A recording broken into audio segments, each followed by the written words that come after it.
respected guests, professors, colleagues and students, on behalf of the English Department, aided Madras Christian College, I am pleased to welcome you all to this special lecture and workshop, Theatre, Exploring the Craft as a Community Building Process. As they say, a talent for drama is not merely a talent for writing, but it is an ability to articulate human relationships. And what a beautiful day we have to dwell on such pleasing thoughts. We have been graced to gather today by the Lord Almighty, and let us spend a moment thanking Him. I request our genial Professor Dr. Anne Thomas, a senior professor of our department, to lead us in prayer.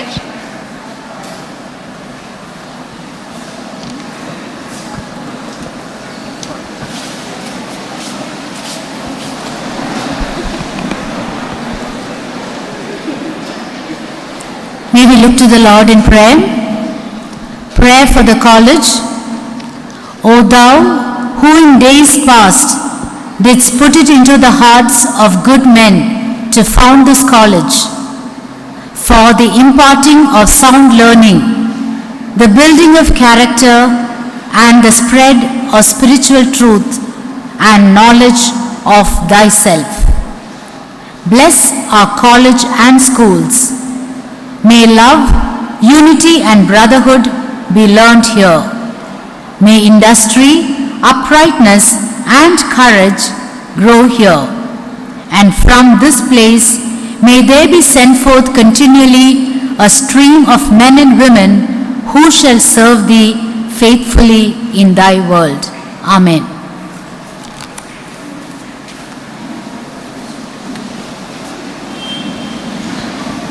Thank you, Anne ma'am. Now invite our very warm and dynamic head of the department, Dr. Meghla Rajan, to offer the welcome address.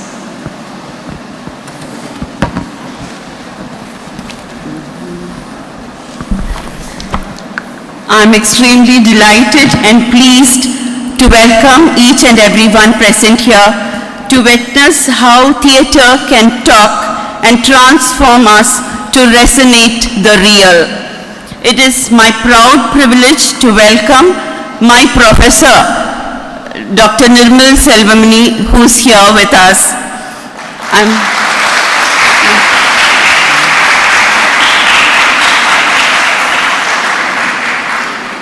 A hearty welcome to our chief guest, Mr.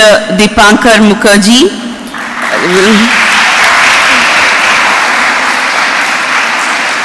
The chief guest will be introduced officially soon, but I would like to recall the moments I've cherished while having Dipankar around as my junior, a naughty, lovable junior who kept the entire department alive. I was a mighty senior when he joined the department, and that stretch near Selure Hall will usually reverberate and jostle with the cheerful, sweet pranks of Dipankar. Well, I'm sure Dr. Franklin Daniel, being his classmate, will be able to share more, but I remember how this small boy from school would jump in front of me and scream, "Good morning." And, I used to be really scared because I think Dipankar was the noisiest one in the department, and I was the most silent one. So this good morning, which I had to, by way of responding reply, would get stuck in my throat. And I'll struggle, to get the good morning out. And this boy will enjoy. And he will repeat because he would see how I suffer, trying to come out even with one word. But then today when I think back, I realize that all his dramatic touches and potentials were inbuilt, and they were all visible when he was a very small boy. So I always found him as a small kid, and I'm not able to get over that fact even now. So we have enjoyed having him around, And I should mention that I don't remember any other classmate of Dipankar's. I think Franklin sir joined for his PG. But at the UG level, I distinctly remember this boy jumping around and, making the whole place come alive.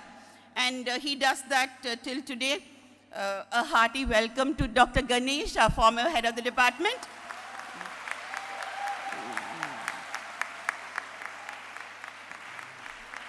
See, I think without spiritual vitality and academic excellence, we cannot arrive at social relevance. And today, I'm so proud that Dipankar is trying to connect with the social concerns of society and making art very useful. He represents that through the theater. And, he does that with so much of passion. When he tries to share, we'll be in a position to understand how involved he is, and the authenticity is what really matters. So, Dipankar, I wish that you would continue this magical way in which you transform and influence the society. I welcome all the dear staff of our department, a lovely group. Without all of them, I just cannot, function, and we wouldn't be able to have programs like this. So I welcome all of you, and I welcome the organizing secretary, Dr. David Wesley, the great leader,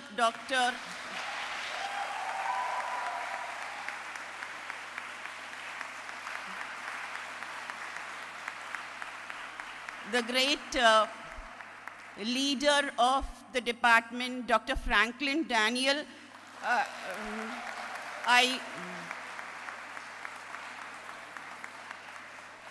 I generally don't do anything without discussing with sir, and every time that support had been immense, and therefore I welcome you, sir.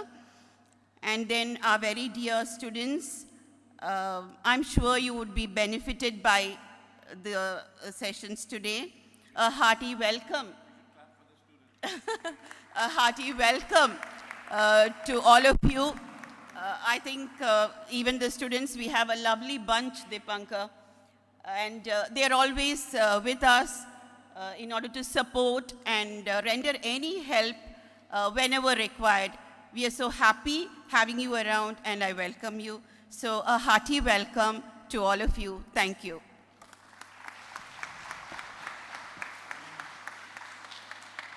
Thank you, ma'am. I now invite our charismatic senior professor, Dr. Franklin Daniel, to say a few words about his classmate and theatre personality, Dr. Dipankar.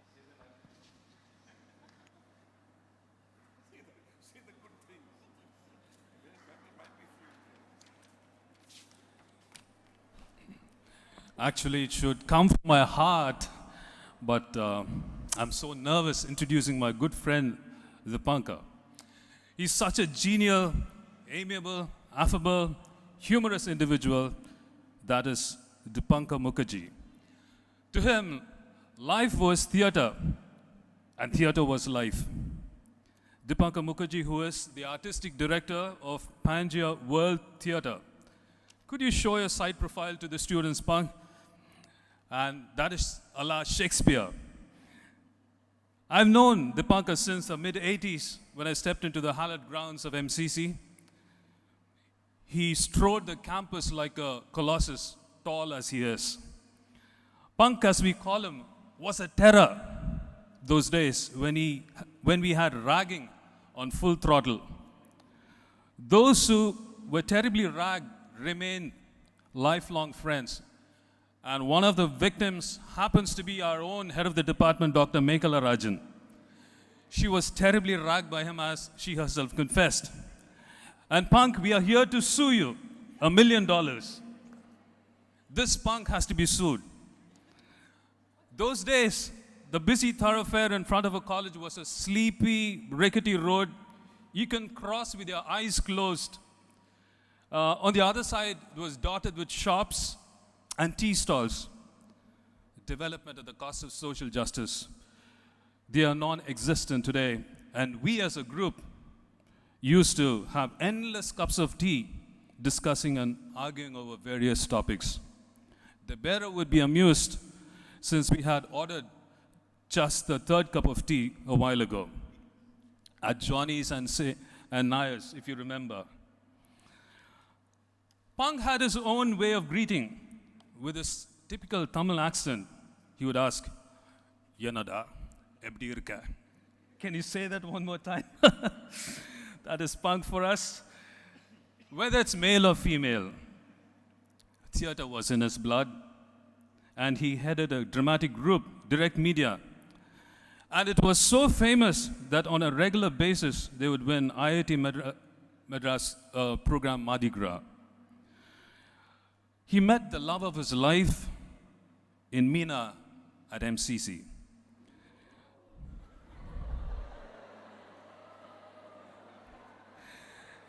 And she is currently the artistic and executive director, playwright, and together they are the co-founders of Pangea World Theatre.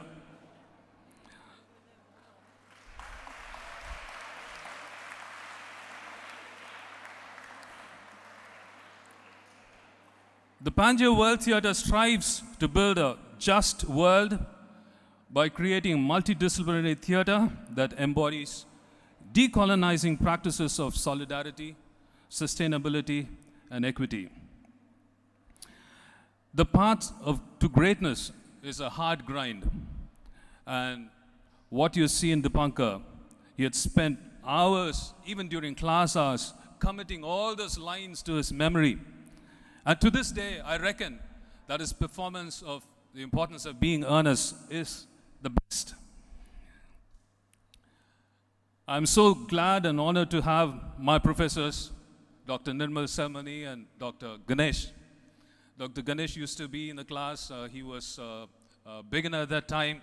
Dipankar will be in the first row, and Dr. Ganesh taught us one of the essays, Irony as the Principle of Structure.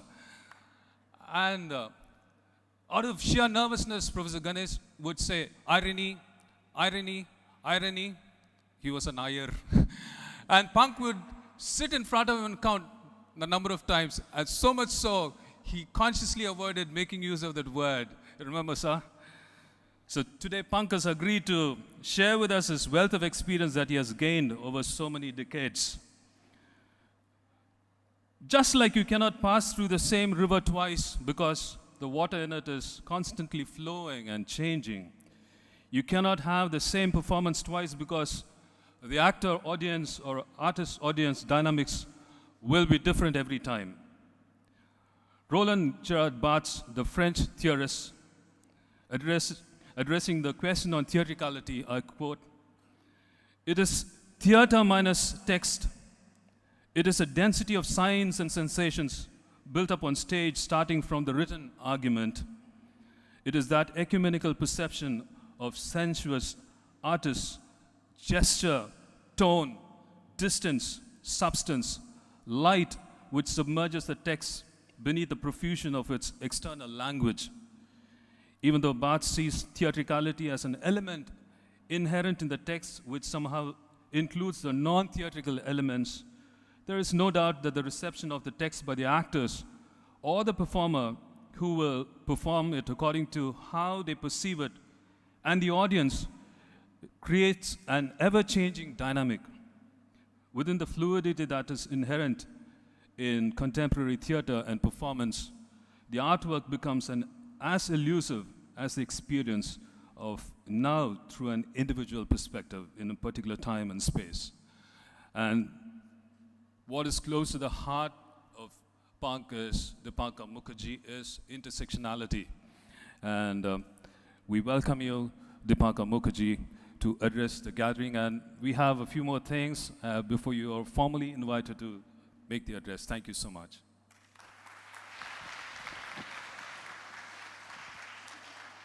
Thank you so much, sir, for your eloquent words. We are doubly blessed today to have Dr. Nirmal Selvamani with us today. Sir, I humbly request you to speak a few words.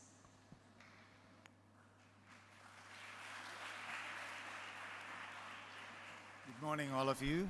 It's wonderful to be back here in our own home ground. I mean, the home ground of Deepankar also. The same hall Deepankar has staged so many plays, rehearsed, put up performances, and it's wonderful to be standing here. I think even if I don't say anything, I think just being here is really a great experience. I just came here to have that kind of a feel. And interestingly, it looks like, I'd gone back some 30, 40 years ago because particularly from Dr. Franklin's speech, it looked like, we are back in a different era altogether with the mention of the coffee shops, the Nayars, and the tea that we used to have in between classes and all of that. I think the culture is a little changing these days, but the old MCC, I can see, he was trying to reimagine it, so thank you so much for that. Thank you, Dr. Mekala, for inviting us for this wonderful event, and thanks, Dr. Wesley. I want to thank the principal also for inviting all of these retired people also for these events. That's wonderful. I really so proud of the department for organizing, events like these, bringing back our own, old boys and old girls, I think, to reconnect and revive, the kind of dominant interests in people. It's wonderful. It's, instead of bringing somebody else, I think it's a great idea to bring our own people back so that the connectivity is more, the vibes are better, I think. So thank you so much for that. Just a few words about Deepankar Mukherjee. All of them, I mean, both Dr. Meghala and Dr. Franklin have already said everything that I wanted to, but just wanted to re-emphasize them. That Deepankar, I'm sorry, I know I'm saying punk because that's how we used to call him. I'm sorry about that. Deepankar is theater, and that's what, it's in his blood. I mean, it was very obvious to us when he came into the department. Actually, we were learning from him, rather than teaching him. Probably he had already taken part in drama in Bengal itself when he came and joined MCC, so he had so much of experience behind him. And when he came here from day one, he just kind of plunged into theater and got people around him and started working on his own. In fact, Professor Rajani and I, we were used to be doing theater, but Deepankar didn't need any of us. Okay? He just could do on his own, and on his own he put up plays in the city itself. And after he left MCC also, he came back and did workshops. I remember one workshop in YMCA, which he did some years ago. So he's been coming to Chennai and reconnecting. At that point, I don't know whether he came to MCC, I don't remember that. Okay. So hereafter, I think they will. Don't worry about that. So that's great. And the other thing that I'm so proud of is what Dr. Franklin Daniel said, social concern. He works with the refugees, particularly from countries like Vietnam, and organizes them. And I could see a little bit of that when my wife and I were in Minneapolis, sharing the hospitality of Meena and Deepankar in their own house. It was just wonderful. So we were talking about reviving, our theater together, but then it didn't work out because of various reasons. But I'm really game, Deepankar, any day. So thank you so much for coming here and sharing your expertise with all of us here. I'm also looking forward to that. I don't want to stand between you and him. Thank you so much for asking me to say these few words.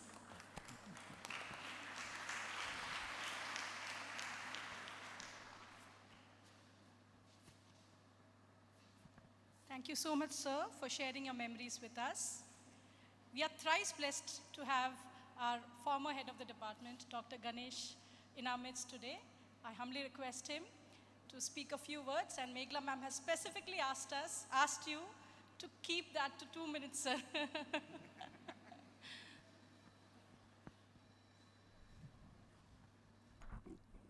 Good morning, friends. Very happy to be here. As Dr. Nirmal Salimani, my teacher, said, it's always a very happy experience to come back to MCC. And I thank Dr. Mekla and Dr. Franklin Daniel for inviting my very old friend, Deepankar Mukherjee. He has been a friend since his student days. I was in my second MA when he was in his first BA, I think, and I had the rather misfortune of meeting him in the third BA. Dr. Franklin mentioned irony, but I also in the third BA class used to say constantly, I mean, and he used to count. So the counting did stop till I came to the first MA class and second MA class. And what is important is, since then, we have never lost touch. Right? All the plays that he did here and all the plays that he did in the city, I had the happy privilege of being a part of. And whatever he did in Panjay World Theatre, we used to obviously know when he came to Chennai. There has not been a single occasion when he came to Chennai that we did not meet. He is a great family friend, and he is a very happy and a pleasant bully. Right? He can bully anybody, including my wife and my daughter and so on. And that's precisely why we invite him home. Right? We always want Deepankar Mukherjee to be here. Dr. Mekala said that he always brings life to a place where he is. And in that sense, and as also Dr. Franklin said, life is theatre and theatre is life for him. And that he has continued to do. And since the days he began, obviously he has, gone places, let's say, with regard to theatre and dealing with so many social and political and cultural issues which concern us, which makes us aware of things around us, illumines our consciousness. And in that particular sense, I think we are beholden to Deepankar Mukherjee, because theatre is a terrific tool. And I'm happy that, my former colleague David Wesley continues with that particular tradition, Dr. Rajani, Dr. Nirmal Salimani, and I am happy to mention Dr. Salimani primarily because I did participate in two of his theatre productions, and one was the street theatre experience, where we went from one street to the other in the city and in different places. And I thank you, sir, for giving me the experience of theatre in Madras Christian College, though I did not have, let's say, the privilege of acting in Dr. Rajani's plays. And I'm truly happy to be here this morning, and I thank again Dr. Mekla and Dr. Franklin for bringing, Deepankar Mukherjee here. I think I have not exceeded 2 minutes, Mekla. God bless the department and God bless Deepankar Mukherjee. Thank you very much. Thank you so much, sir, for your gracious words. Now I invite Dr. David Wesley, our gifted and resourceful man of the moment, to formally introduce our eminent theatre personality and director. Dr. David, please. Good morning, everyone. Thank you, Merin. Now this is the formal introduction to Deepankar Mukherjee. Deepankar Mukherjee is a professional director, originally from Calcutta, India, with a 25-year history of directing, which is a very long time to be in that field, and I can see that I'm sitting on one side of the seesaw. I'm probably flailing my legs on top because the heavy weights are on the other side. I'm talking in terms of the scholarship and theatre.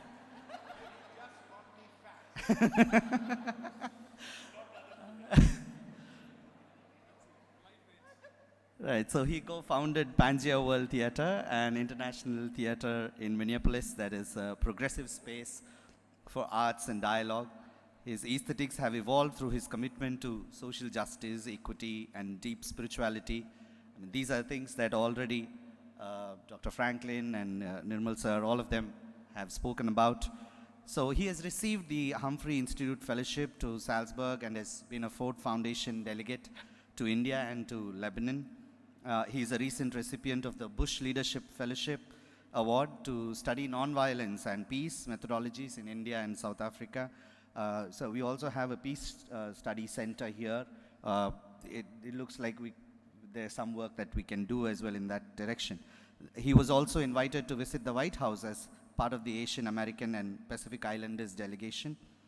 In his rehearsal and workshop practices, Has facilitated processes that work to disrupt colonial, racist, and patriarchal modalities that we have inherited, and have collaboratively searched for an alternate way of working. And I'm sure that we can see all his work and the pattern of his work in the discussions that we're going to take place, that we're going to have, and also the workshop that he's going to give us. Thank you so much.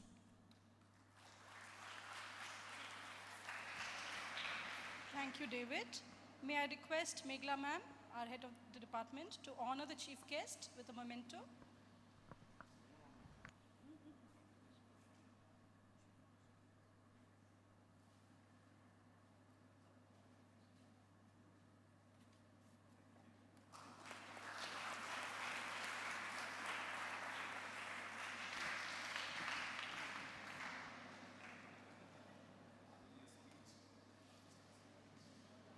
Without further delay, finally, the moment has come.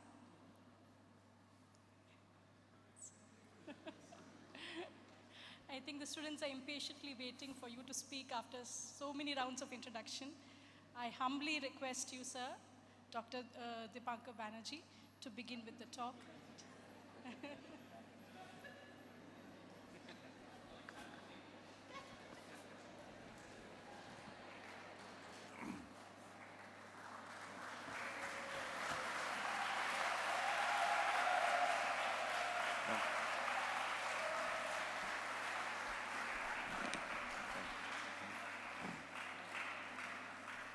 Thank you. Hi, everybody. How are you doing? Good, good. It's a theater, you know. Sometimes when people say good morning, everybody thinks good morning is like, nobody has to reply back. Except professors. They want us to immediately say good morning like that. You please don't write any notes, Ganesh. My God, how intimidating can this be? Yeah. I thought that when I first came and met the principal, I was nervous. Then I realized I tell myself, I'm not a student. Why am I nervous? Then we met the student, and then in the staff room, I was given coffee and bonda. I thought after eating you should leave. Then Dr. Wesley says, no, this is the beginning. Yeah. Then I came over here, and I did not expect, I thought a few 20 folks will be here who are interested in theater. This is like major intimidation. Oh my God, this is so nerve-wracking. Anyway, thank you so much. I am so, I know none of you really listened to half of the introductions that were said. Most of you did not listen to anything. You were looking at where's the most beautiful woman sitting over there, and where's the, yeah, I know the deal. Yeah. But I'm so grateful. This is, I'm glad that it's on TV, because if you know my reality, then, at least you listen to these introductions and feel impressed. So I'm so touched. Thank you for emceeing the whole thing, and I'm so grateful. Actually, generally, when I stand behind a lectern, I ask for some stool or something so that I can be taller. But here, I'm still 6 foot. You're just seeing 5'5" of it. I'm actually tall. Yeah, don't let the lectern fool you. So I'm so touched and overwhelmed, as you can imagine, when my professors are here introducing me, and my colleagues who are now Dr. Daniel and Dr. Rajan and Dr. No, Wesley, I must treat you with full respect, because I should say I asked my friend Professor Ganesh, how should I address everyone? He said they're all doctors. So I have so much of respect for my teachers who are here. It's an honor. And Professor Ganesh, with whom I really journeyed to be a better human being like he is. He's a good human being.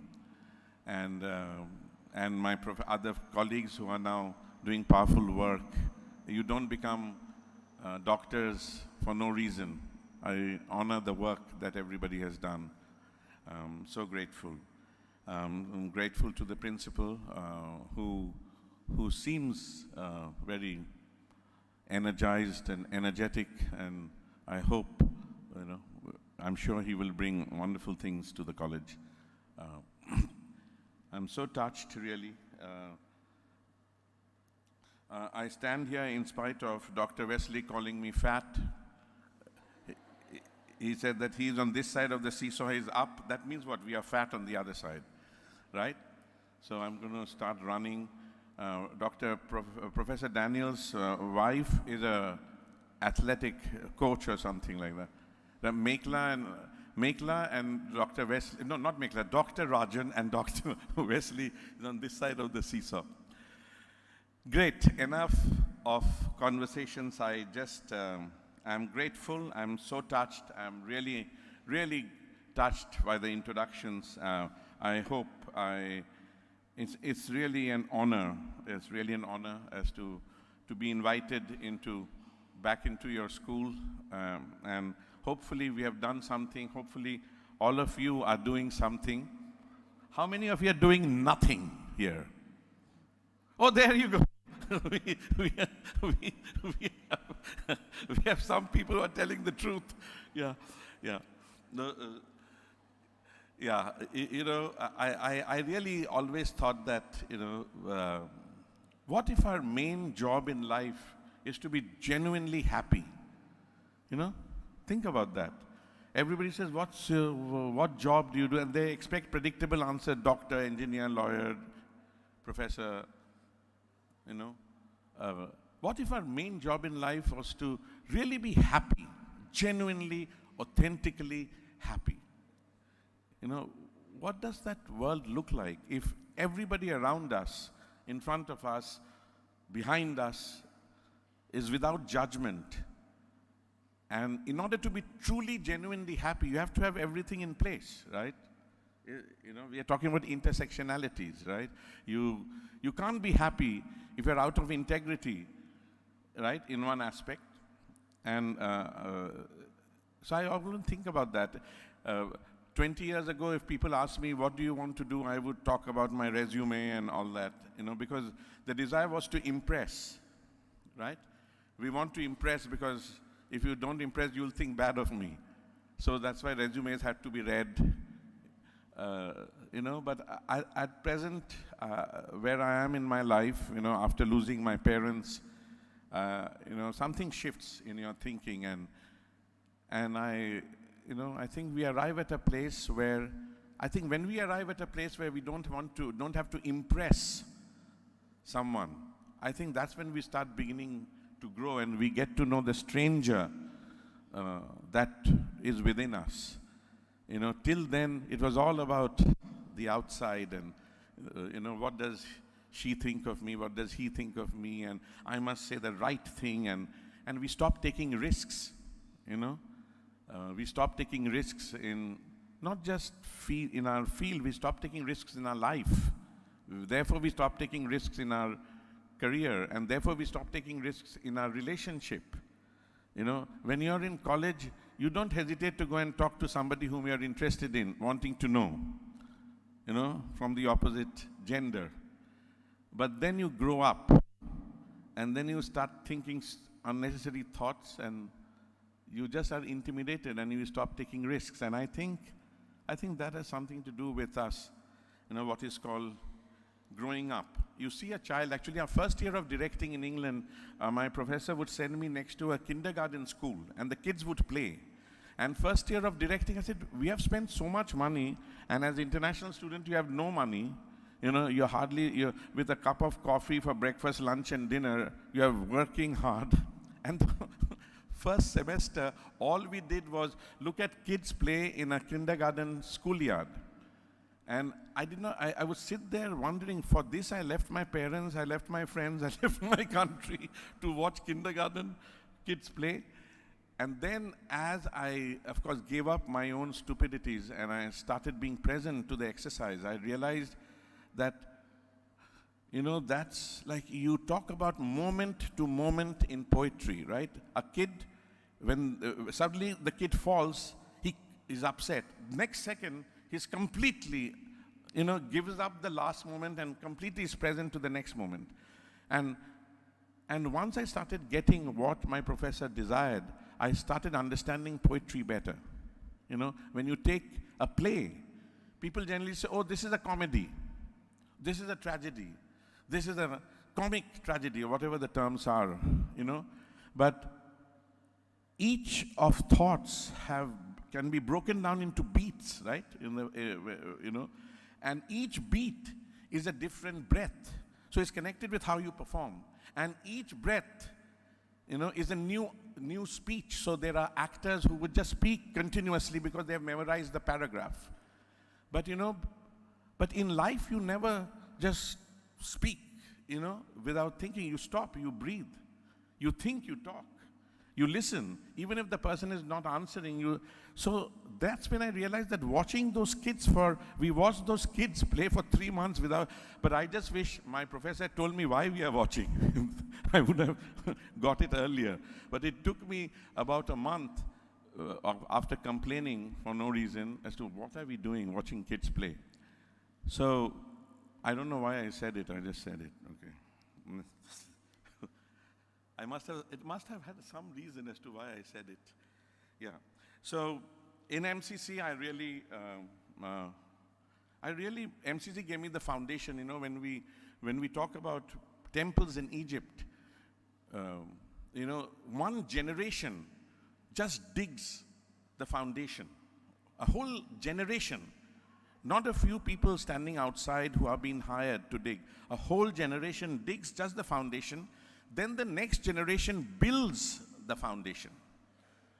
The third generation builds the temple, what we see today. But I often think of the mind of the person who was digging the foundation, knowing that 3 generations from now, there'll be a temple, you know? And nowadays MBA and all these, you know, they talk about long-term planning, short-term planning. Man, that's like big-time planning, right? So the seeds, my grandmother would always say in Bengali. Any Bengalis here? Any Bengali? Ki naam? Shauparna Bhattacharya. Wow, what a powerful name. Yeah. See, there's one Bengali. Look at my parochialism. I searched only for a Bengali. How many languages are here? How many languages? We have Tamil, of course. What else? Malayalam? Hindi? Telugu? How many languages? What else? Just say it loud. I can't hear you guys.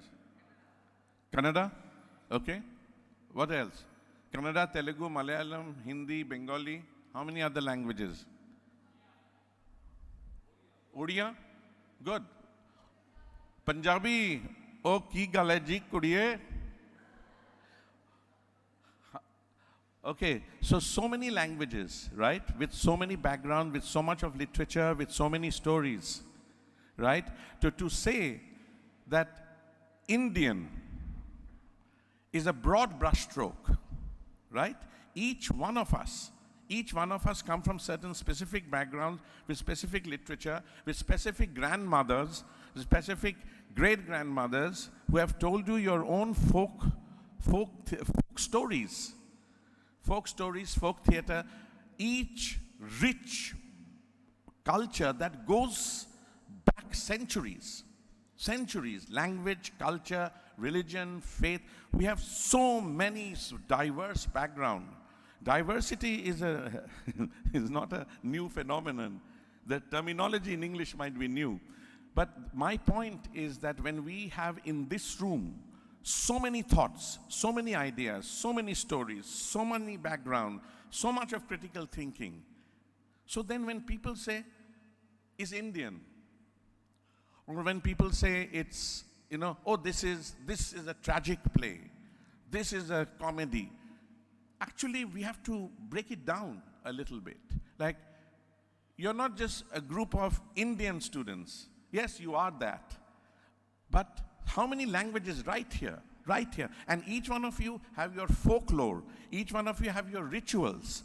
Each one of you have your cultural way of being. Right? The way you walk into a room, the way you sit down and talk to somebody, the way and all rituals, any ritual from any background. So that's the richness of theater.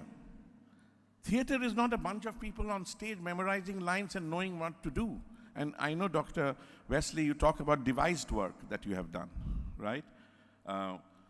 So in MCC, I want to just name professors who have impacted me. Dr. Vishnu Bhatt, who was my guru, who taught me comparative literature between Indian literature and Western literature. He was the person who told me, I did pretty good in my undergrad.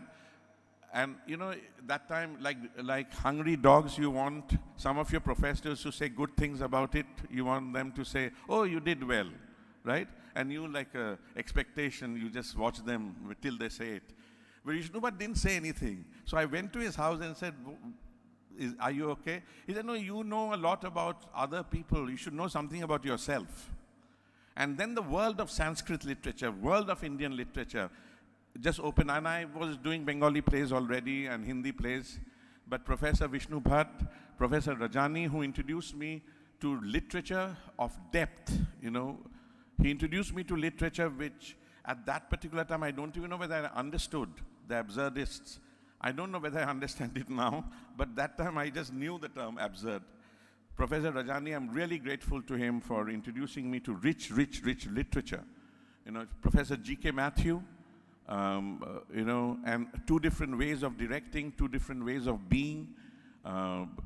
Tamil literature, Dr. Selvamani, street theater, and we used to do Jatra. Does it still exist? Jatra exists? Jatra does not exist yet, because St. Thomas used to be the cauldron for Jatra, and then we used to have college plays, which Professor Rajani did. So I'm so grateful for, that's what I said, that, the seed, my grandmother would say in Bangla, Akta chal tiple boja jay chal hoyeche kina, khat hoyeche kina. Now, Professor Bhattacharya will explain what it means.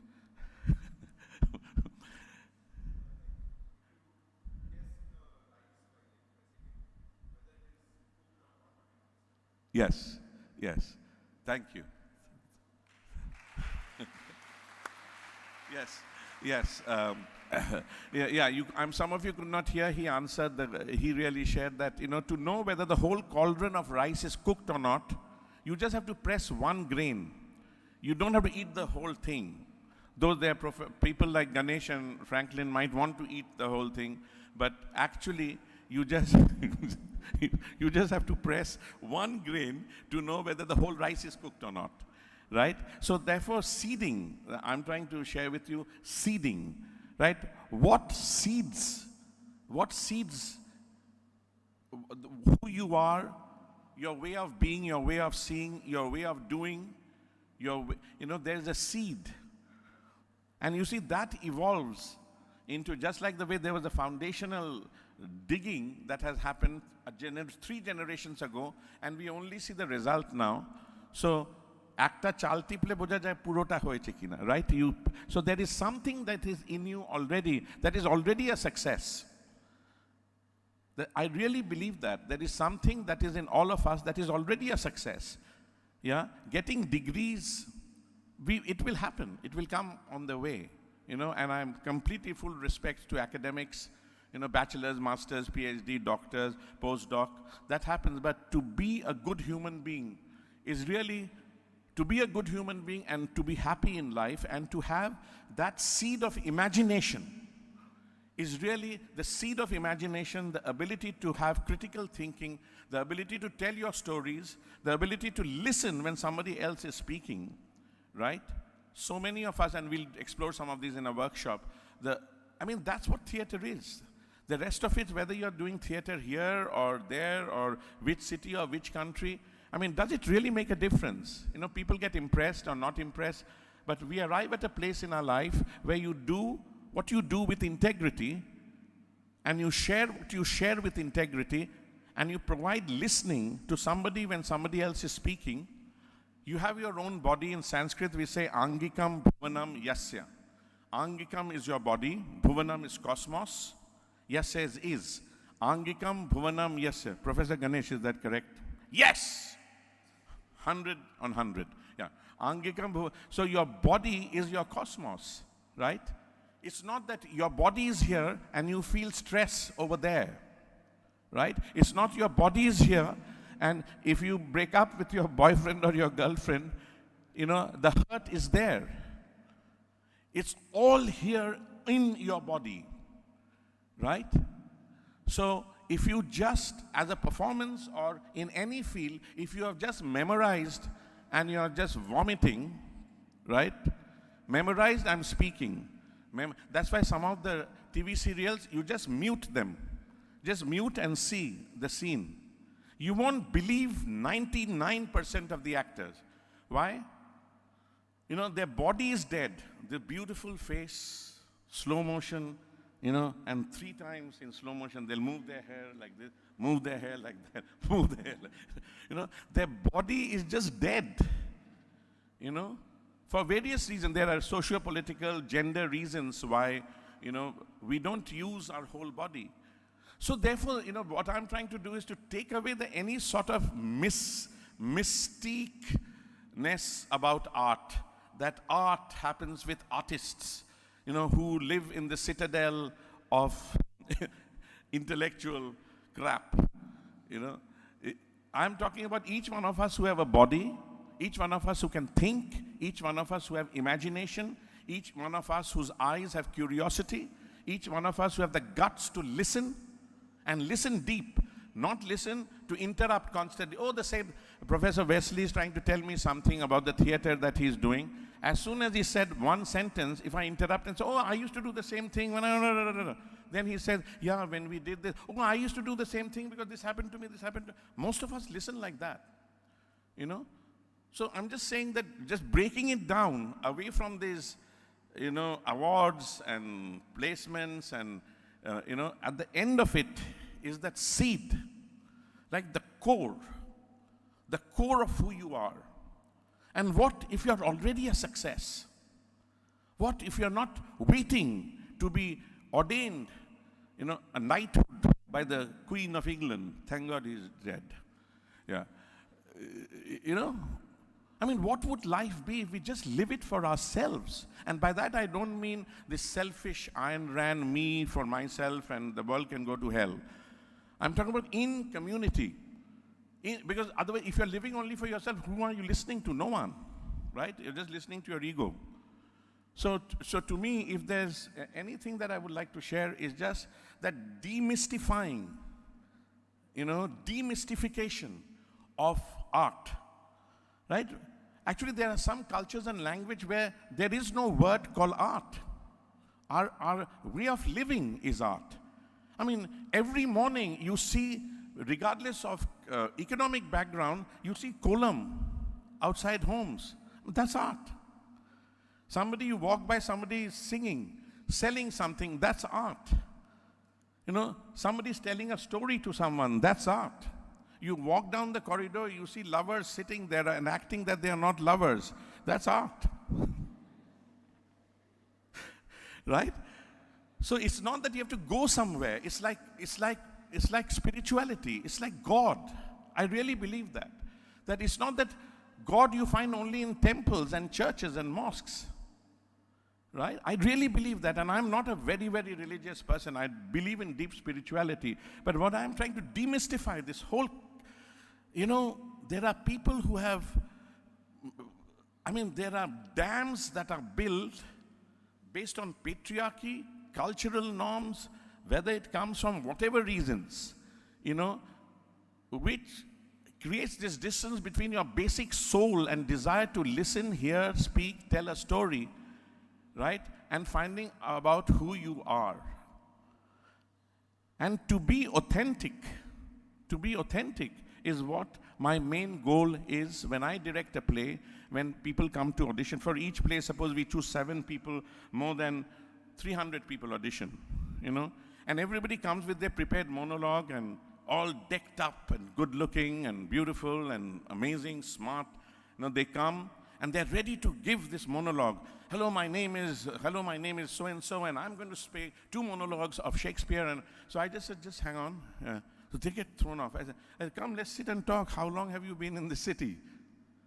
Like, you know, just like deer with caught in headlights. Like, you know, I said, just sit, sit. Then they sit, and they don't know. I said, so what got you into theater? Like, it takes some time for them to just breathe out that performative way of being, where I have to impress, you know. I said, so do you have any siblings? How did you get into theater? Like, did your parents encourage you? Because my parents did not. So each Bengali household will have a huge photograph of Tagore, and they'll tell you, Nobel Prize winner, wrote poetry, very famous, Bengali. But when their son or daughter come and say that, you know, I want to get into theater, what? How much did you get in math? Go do sums, you know. So, you know, the idea, so when you talk, when they ultimately let go of this veneer of performance and become their authentic self, that's when my audition is already done. I don't care, because I have 8 weeks for a rehearsal. You know, I can work with the actor, but I want authentic self, people who are comfortable with themselves, people who are comfortable with their bodies, regardless of weight, regardless of how tall, big, fat, thin you are. Who cares? I can hire a good costume designer and make you look like, you know, Meryl Streep. It does not matter. What matters is authentic being. You know, how can you be authentic? You know, and I think if I was invited to give the same speech 25 years ago, I will only talk about craft. Craft is necessary. Academic, what we are learning is necessary. But what makes you a good human being is not because you're a PhD or a doctorate or a postdoc or undergrad. To have the guts to be authentic, to have the guts to share your story, to have the guts to value your own grandmother's story of what she has taught you, and she has taught you a lot, right?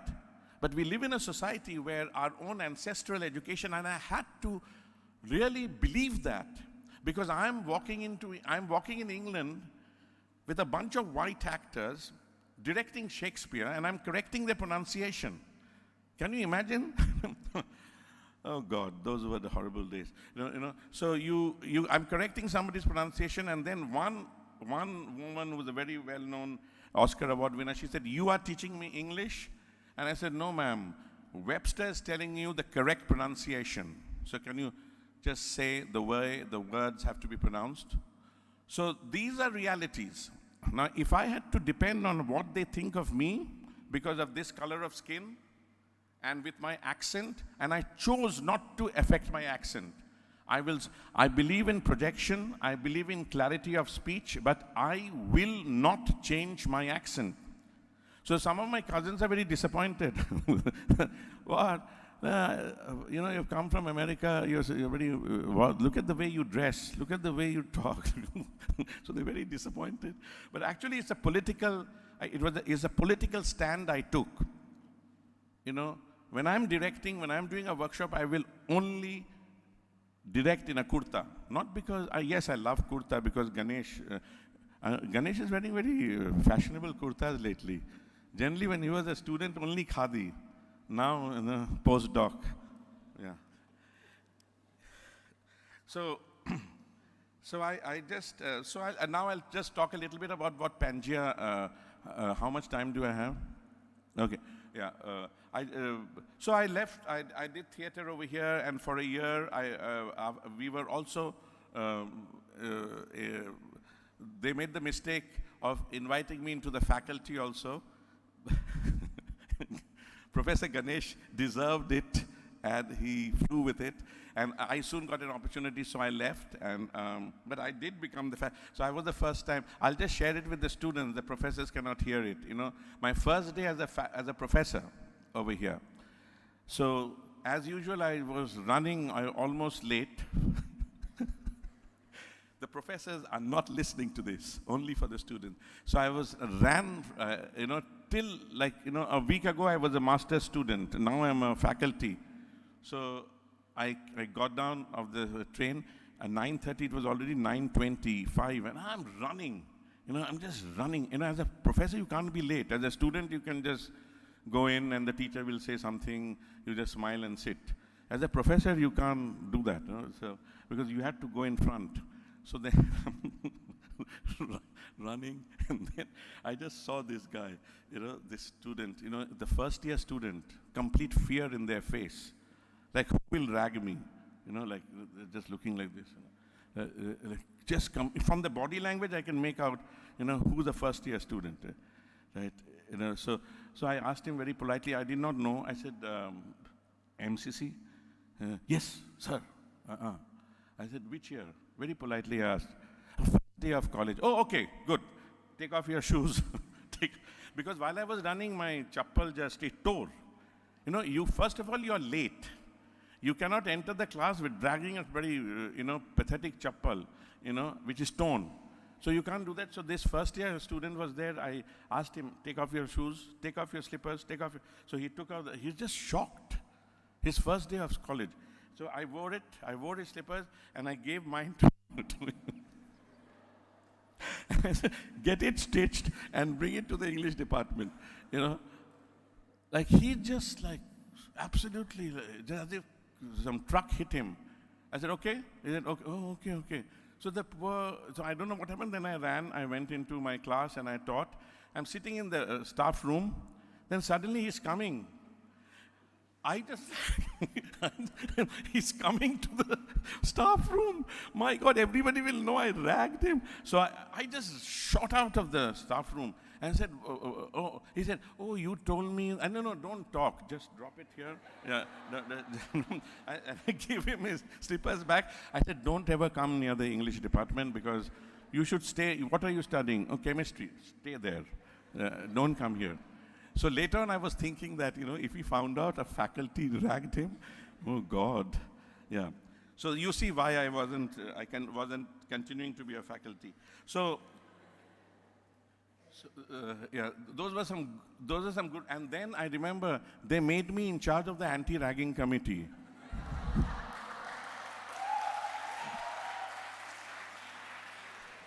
That was purposely done. I know it was purposely done. But my ragging was not physical. My ragging was, eureka. So one person will be a bathtub, another person will be the water, and somebody will sing and keep saying eureka, eureka for 15 minutes. So my ragging was really auditioning for plays. No, yeah. But they made me in charge of, ragging. That was an irony, right, really. Yeah. No, I don't support ragging. I better say that. I'm in camera. I do not support ragging. Do not support ragging. You can audition for plays, but I do not support ragging. Good. Oof. Yeah. So I left over here. While I was here, I did street theater. Also, Dr. Selvamani, Nirmal Selvamani really was just unapologetic commitment to Tamil theater and works, and I did plays in Hindi, I did plays in English, I did plays in Bengali, but when I did plays at that time, it was just about the plays, I know Dr. Selvamani's plays had a lot to do with social justice, echoes of social justice and work of social justice, but at that time, I did plays because I love theater, and that's when you rehearse in a group, you get to know some young women, that was the primary reason. You get a good group with healthy relationship, and then we did plays and literature, and Rajani was there, GKM was there, professors were there, and we had a great time, we had, MCC was the best part of our lives. But as it grew, both my sisters are single mothers coming out of domestic violence, And so that was a part of my, because I was just in class 9 when all this happened. I mean, when I grew up, I just heard the information, I knew that term, learned the term single mother. I didn't know that. I just knew them as my sister. So then, and various things that happened, and So then I started looking at art, because the only thing that I knew was literature. The only thing that I knew was theater. The only thing that I did was street theater, you know. And I was committed that I want to do art and I want to make a living out of it. You know, I just talked to the principal and, you know, as long as terms like extracurricular exist, you know, as long as terms like art, humanities are considered to be extracurricular, that means it's a very stepmotherly attitude towards that. You know, if it happens, great. If it does not happen, who cares? Who cares, right? You know, and then we live. I mean, and that you can, echoes of that is in patriarchy. It's not different, you know. First, when everybody has eaten in a, in a wedding, my sisters, I never hear the end of it. The whole world has to eat before, you know, the women will sit down to eat. You know, and these are just, you know, we say these are cultures, we say, and, you know, but the point is, have you ever asked a woman, like, whether she is hungry or not, when, especially when they're fasting from the morning till evening, you know? So then what do I do with this reality that both my sisters have come out of marriages which has impacted domestic violence, and the only thing that I know is theater, and I know I don't want to get into politics. I just don't want to get into politics, you know. So then what do you do? What do you do, right? So therefore I started, so this idea that social justice and theater was not a choice, right? Consciousness, your own consciousness about what you think or don't think is not a choice. You know, that's your environment, that's your ecosystem. You cannot be in love with the environment and say, you know, I want to, you know, think about environment and sustainability, you know, an ecosystem, when you don't care about what the person who's sitting 6 inches next to you is thinking. What ecosystem, what environment? This is your environment. When I was working in South Africa, my teacher, Athol Fugard, he's a playwright, some of you might know. All his life, he has written plays against apartheid. And he said, apartheid is not happening between Mandela and de Klerk. And that time, you know, he was the African principal. The presence or absence of apartheid, the presence or absence of racism is this distance between you and me. This distance, in between these chairs, this distance between these two chairs, just like where you're sitting, some of you are sitting next to your friends, right? Each one of you, if I ask you, do you believe in creating community? 99% of you will say yes. But many of you don't even know the name of the person who's sitting 6 inches away from you. Many of you, I mean, do you really know the person? So I started breaking down the word art. You know, I started breaking it down to see how can we break it down into modular, impactful, authentic way of being, way of seeing, way of doing, way of listening.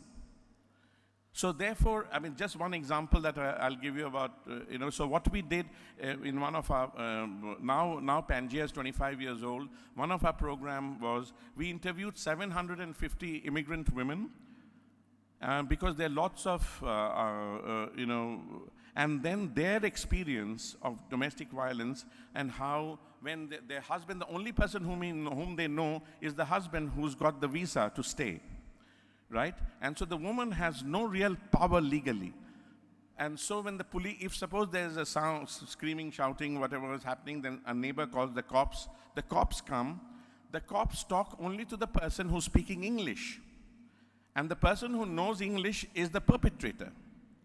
And the perpetrator says, oh, look at her. And seeing the police, this say Somali woman or Latino woman or a Bengali woman or a Punjabi woman, you know, feels strengthened to say, this is what he did, this is what he did. But she's only speaking in Bangla or Punjabi or Hindi or Telugu or Tamil, right? Because she thinks police is there to protect her. So when she starts speaking animatedly, the husband tells the police, look at her, she's insane. So the white cop, most of them, the cops are white, they will ask, so what is she saying? Oh, she's threatening to take my children, and look at my hands, there are scratch marks. This is what she does. So the assessment the cop makes is woman hysterical because she's speaking in a language which they don't understand, and thinking that there is support, she's really speaking animatedly. Woman hysterical, woman violent because of the scratches. So then what they do, they consult with each other, two cops always are present, and then they exchange notes, and then they take the woman away to prison. Repeatedly it has happened. So what we did, I'm just sharing with you a specific, so that again, demystifying this idea that we are doing social justice and art. What the hell does it mean? So this is what it means. So then we do this scene, and then we do the scene in which she's speaking the vernacular language. Then we do the scene in English, right? So the cops come, and here we show, and in the politics of position, and people who are interested in theater, the politics of position on stage, where you place your actor, and how you light, you guide the audience through lighting. So then we put the man at the back and the woman in front, and both the cops and the man try to speak, and the cops say, just a second, sir, ma'am, what do you have to say? There's a woman. And when the woman says that, he's always told me that I don't bring in money, so I have put myself in a nursing school. Today is my exam, I have to go. Otherwise, my entire 2 years is going to a waste. And when he came in and I said, you have to look after the kid, he said, no, I'm going to go out and, go and meet my friends. So I said, no, he has to, because I can't leave the kid. Altercation started, and he caught me by my neck, threw me down the stairs. And while I was falling, that's how he got the scratches. So we do the same action which we did in the previous scene, which was considered to be hysterical, because she's saying, "Arey, हमने उसका गला पकड़ के नीचे फेंक दिया," and उसे मैंने उसका. So when she's saying all this in a language you don't understand, right? The only one word that described it was woman hysterical, right? But when we did it in English, it was a different scene. So we have done this in the training of Supreme Court judges. We have done this play in the training of police. We have done this play in the training of senators. And we have changed the policy of the country. We have changed the policy.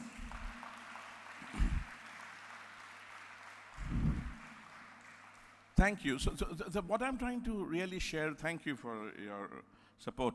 But what I'm trying to say is that we have to take art away from the top of the date tree, coconut tree, and bring it down on earth.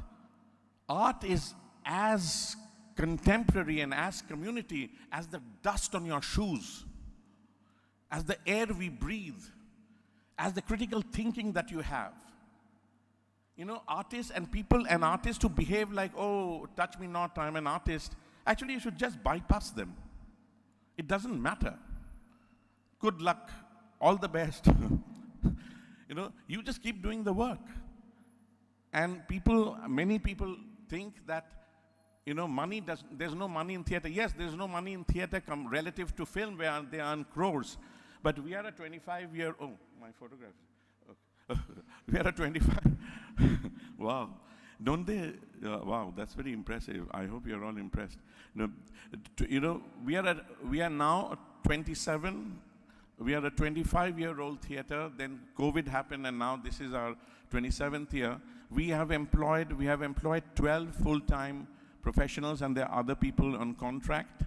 And I've never known poverty as a theater artist, and I've never been hungry.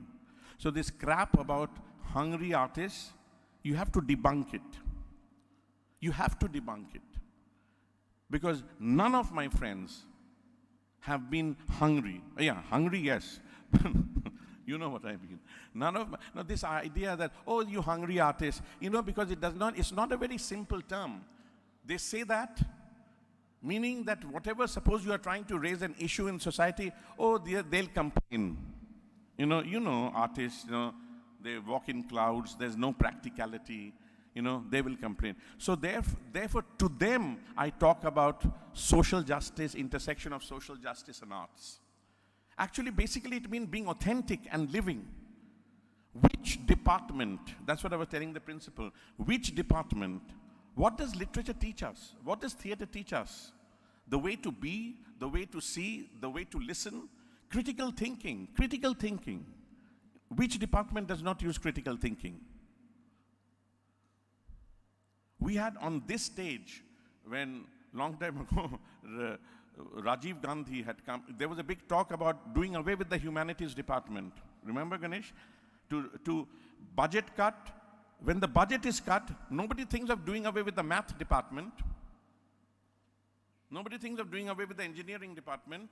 All the professors, even in the States too, budget cut, the first professors to lose their job is the arts, music, literature, theater, if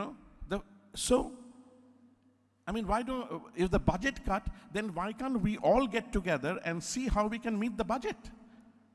Because you call it extracurricular. Literature is extracurricular. Basic intelligence is extracurricular in many minds. So literature students, you have to be the warriors of shifting this stupid thought. Because critical thinking is in every field. Why you're important? Why is your grandmother's story important? Why is your ancestral knowledge important? Most of my teachers in India don't have degrees in directing. Professor Nirmal Selvamani does not have a degree in directing. But Professor Nirmal Selvamani knows literature inside out. So in the eyes of whom does validation come? The validation we are talking about, yes, the degrees, when you read it, and I respect academic, because training, I respect all form of training. But in our eyes, sometimes we ourselves have this hierarchy of valuing. How many of us really think our grandmother is a critical thinker? You do. Yes, some of us do. And some of us feel it, but we don't say it because she does not have an MBA degree or an engineering degree, right? That's what I'm trying to address. So we are artists because you are. Your mother sung lullabies to put you to sleep. I would love for someone to tell me that's not music. That's not art. That's not understanding what the child needs. She does not have a degree to sing lullaby. I'm not PhD in lullaby. Right? So from the beginning of just knowing playwrights, most of them are dead, white, male playwrights. From that, patriarchal cauldron from which I started doing theater, to respecting our own vernacular, our own language, moving to respecting the stories of our grandmothers and great-grandmothers. Looking at the world from the eyes of the indigenous has really shifted my thinking. Because indigenous people, are very much indigenous Native Americans, which as a racist term that we were taught in school called Red Indians. It's actually a racist term, because many of the white Europeans are not known for their sensitivity. And what happened to the blacks, right? When I've worked with black actors and black communities, the African Americans, we can talk. Even if we don't know the names, you can find out what is the name of your great-grandmother, what is the name of your great-grandfather. But they can't, because they were stolen from their country to become laborers. Indians in Maldives, in Fiji, you can go down the islands, Trinidad, Tobago. Our great-grandparents, were stolen. And sometimes economic hardship made them go to those places. So when you're talking to a 20-year-old young woman who's from Trinidad, who's Indian, when you look at the person who looks just like you and me, but they can't. They can't tell the story of their ancestry. And some of us sitting over here, we can. But we have not been taught to value that as literature. We have not been taught to value that as art. We have been, no, we should not say we have not been taught. Yeah, we have not been taught, really. Maybe some people might have shared that, I did not know my great-grandmother's name. I just go up to my grandmother, I know her name, and I asked my African American, why is it so important that whenever you begin, you say, my name is, they'll say their name, and they'll say, I am the daughter or son of, they'll name their parents. who is the daughter and son of, they'll name their grandparents, who is the daughter. So I asked him, why is it so important? He says, because for us, our memory stops with only 4 generations. They don't know. So there are communities who have been stolen from their land, who have no connection with the land, so they don't know. So these are the things which really Pangea does. So therefore, with this consciousness, before it was, freelance, when I needed to survive, and, I did a lot of freelance in different countries, and these are the thoughts that I kept thinking, that I've directed all these plays, and British, American, New Zealand, all these countries, South African plays, but, we seldom talk about our stories. What is your story? Because nobody has really said that your story is more important than Tennessee Williams. Tennessee Williams is great, but I can talk about Tennessee Williams in and out. But if you ask me, tell me about, Dr. Wesley's grandfather's story, I won't know because I've never asked. And Dr. Wesley may or may not even give that importance. I'm just giving an example. So basically, theater is about, now at this stage of my career, I look at theater to be a tool to build your, number one, your own consciousness, where when you walk into any room where there is no affirmation, Nobody knows Indian literature, nobody knows Indian theater, few of them know about Indian history, right? And nobody will turn around and even ask you sometime, hey, you come from a culture which is ancient. Tell me something about Indian theater. Nobody will even ask you that. But we can talk about Shakespeare, we can talk about Tennessee Williams, we can talk about John Osborne, we can talk about, British prose poetry drama, American, and when we say American prose poetry drama, we only talk about white American prose poetry drama. We talk about white British prose poetry drama. We talk about white Commonwealth prose poetry drama. We are not even in the consciousness that 8 out of 10 playwrights are all males. I want the women in this group to question that. Why? Didn't women write? They've been writing forever, man.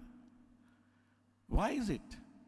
So you see, structures have been built which have not been built to accommodate us, and us in inverted commas. So that's why when we decided to do Pangea, few of us were doing very well. So it's not that we created a piece because we were frustrated and didn't have jobs. We were doing pretty good. You can Google it, Google the name and see all that. That's, at this stage of my career, is not that important. It was important when I needed another job. So we did all that. We did regional theaters, we did Shakespeare. I mean, in England, all I did was Shakespeare for years, right? And then South Africa, we did all that. But then a few of us whom we met, and there was this energy there was something that's not right. And we, instead of sitting and complaining, my teacher in South Africa, Atul Fugad, he said, if you are saying no to something, you say yes to something else.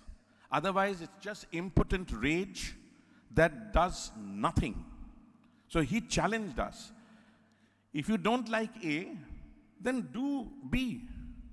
But we thought that, but we were so used to sitting and complaining that we did not know how to really create a structure that will aid B. So that's when we decided to do Pangea. So few of us got together and we create, Pan means all, and Gaia is the goddess of the earth.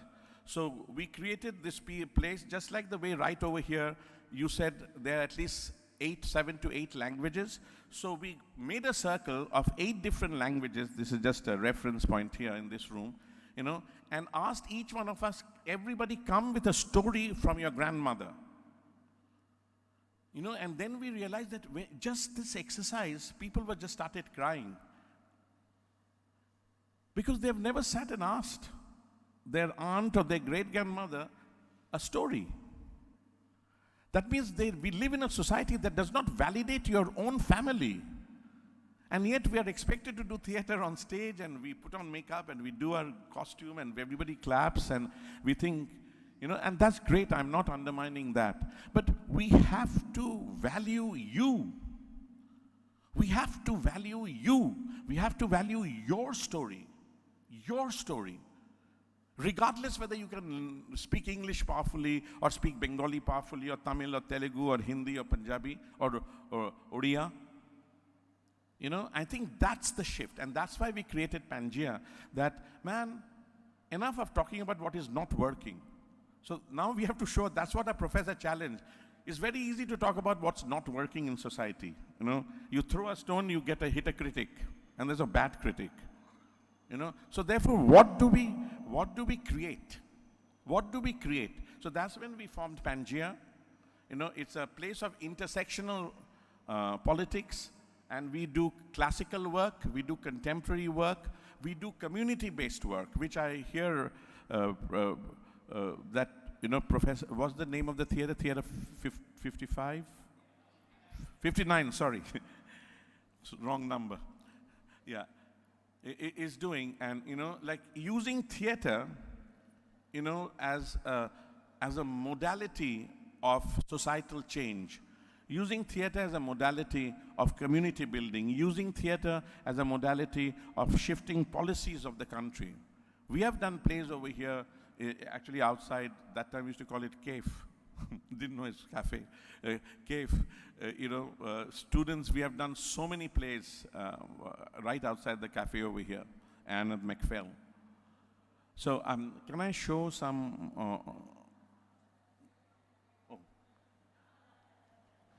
So this is, so we can show some? Yes, I'll go there. In the meantime, if the students have one or two questions. Questions, okay. Yeah, I'd love to answer any questions. If you have any questions.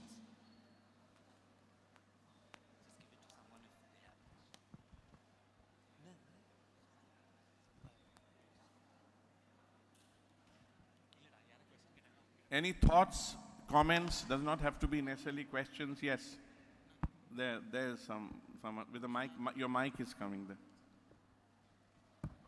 Sir, I would like to ask you this question that you mentioned about this, you know, we come from different backgrounds and everything. So does the audience. When we are putting up something on stage, how can we expect audience to, you know, collectively understand what a playwright or what the play is actually about?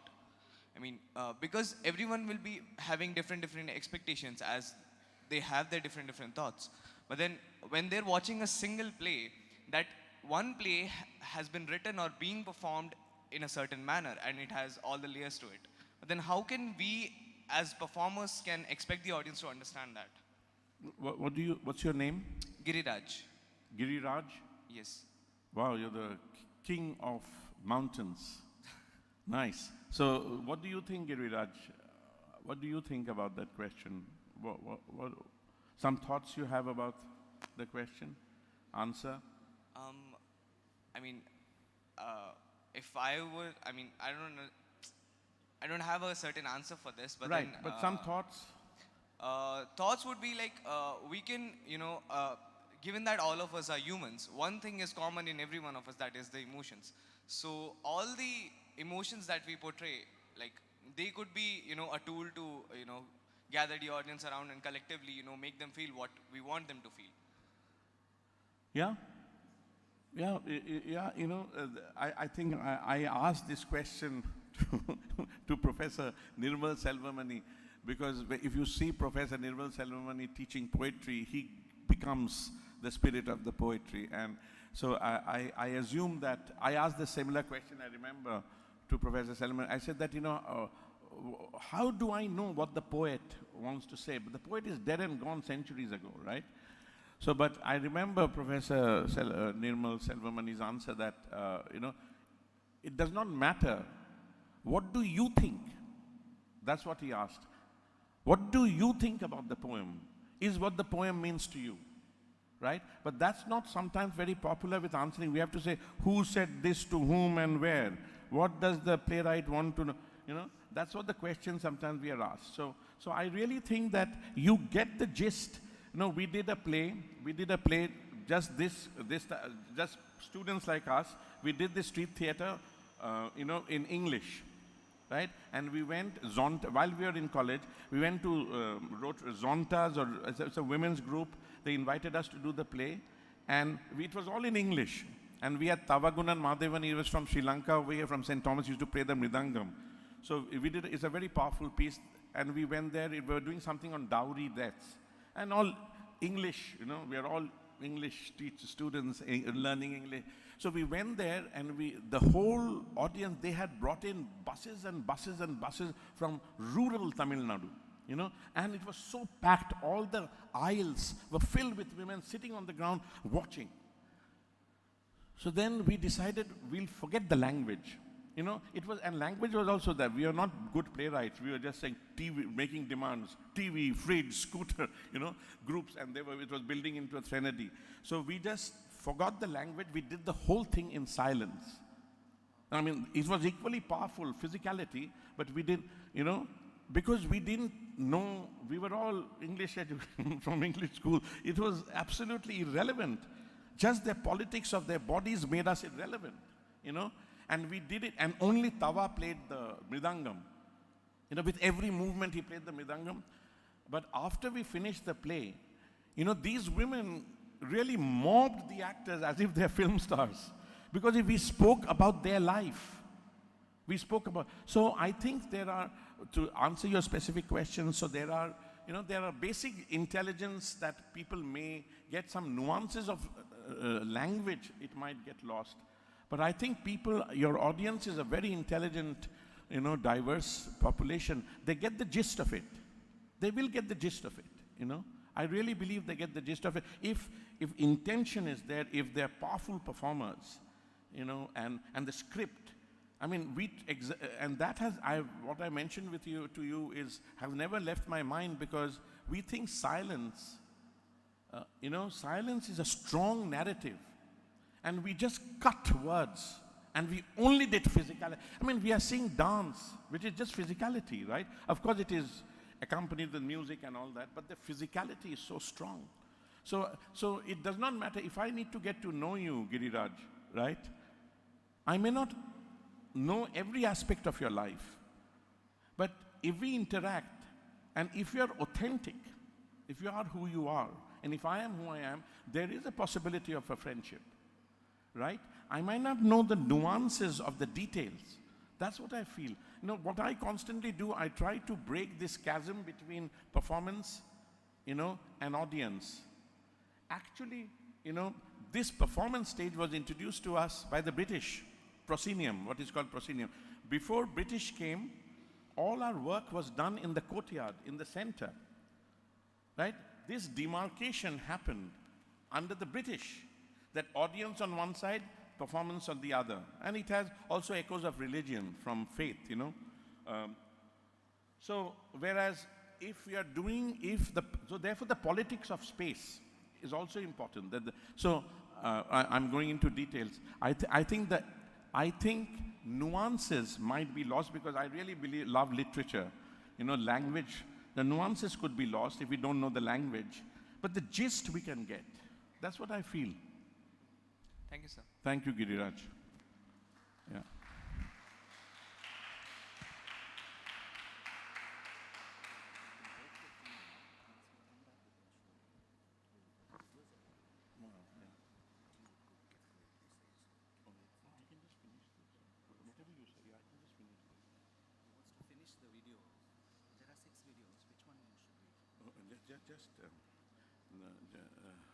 Just if we can show just the Lake Street Art and Directing Institute, and then we can stop the Lake in the program.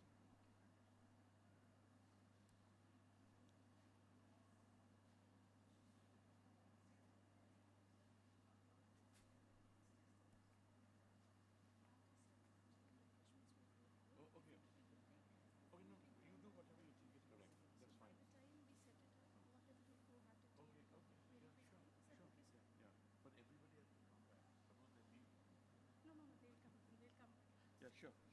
Whatever works. Yeah. Since the tea and refreshments have come, sir will show us some photos after the break.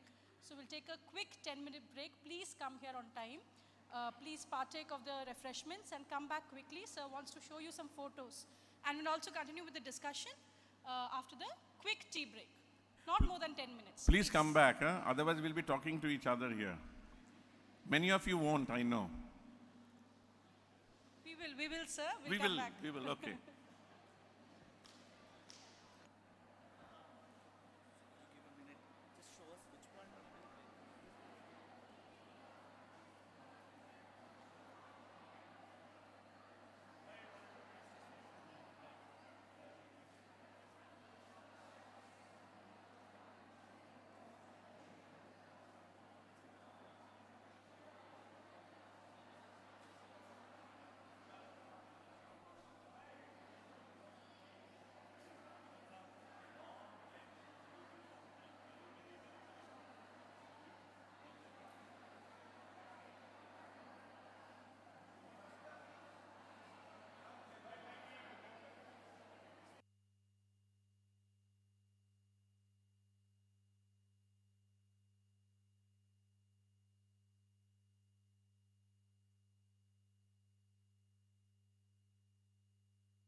and a few students who are still standing outside the hall, please come as quickly as possible. We'll continue with the discussion that we were having, and sir was also going to show us some photos. So please settle down and let's begin.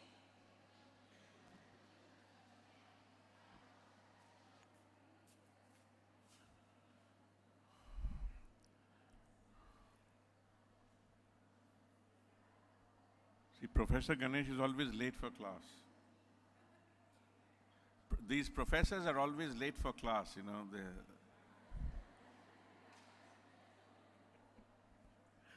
I'm only joking with my professors who have taught me. The others I respect deeply. Hi, everybody. So what we'll do, you know, we are theater and enough of talking. So we have talked enough. So I'll just share with you, these are some of the values of our theater called Pangea World Theater. You know, Pan means all. And because again, we are talking about intersectionality and different countries, different religion, different faiths. So therefore, when we got together, we together created what we call, you know, a community agreement. So what you are seeing over here, and it'll be great if we have a microphone or if you can just shout out. I would love for the students, different people reading our values of our theater. So if somebody can volunteer, one person read one value, another person can read another value. Okay. So our values, yes, who will read? Yeah, there's a microphone there. Yeah.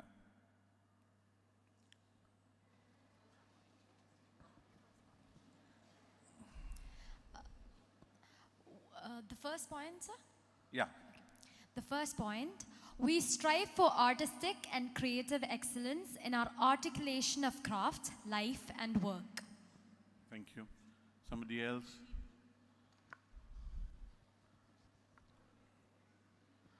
We engage multiple aesthetics and mediums. Multiplicity is a source of power and process.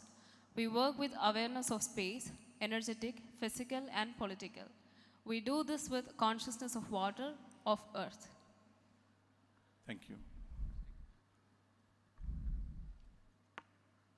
We honor the circle. We aim to be authentic, responsible, and professional. We strive to be clear, flexible, culturally bold, and accessible. We are flexible with emergent rules. Our plans come from and feed conscious and pervasive evaluation. Great. What about, I know the mic is here, what about that side? Somebody can read loudly. Yeah? Oh, there we go. Thank you. Oh, we have another microphone. Thank you. Yeah. Our practices in community include engaging the whole body, mind, and spirit. We value personal interaction over technology. Thank you. Thanks. Somebody else? We value collective wisdom through popular education and in simple practice. We center story within a global and multicultural context. Thanks. Let's hear some gentleman's voice.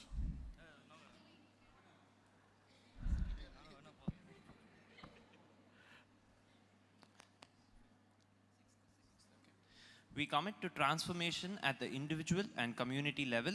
The arts are a most accessible community engagement strategy towards authentic urban development. Thank you.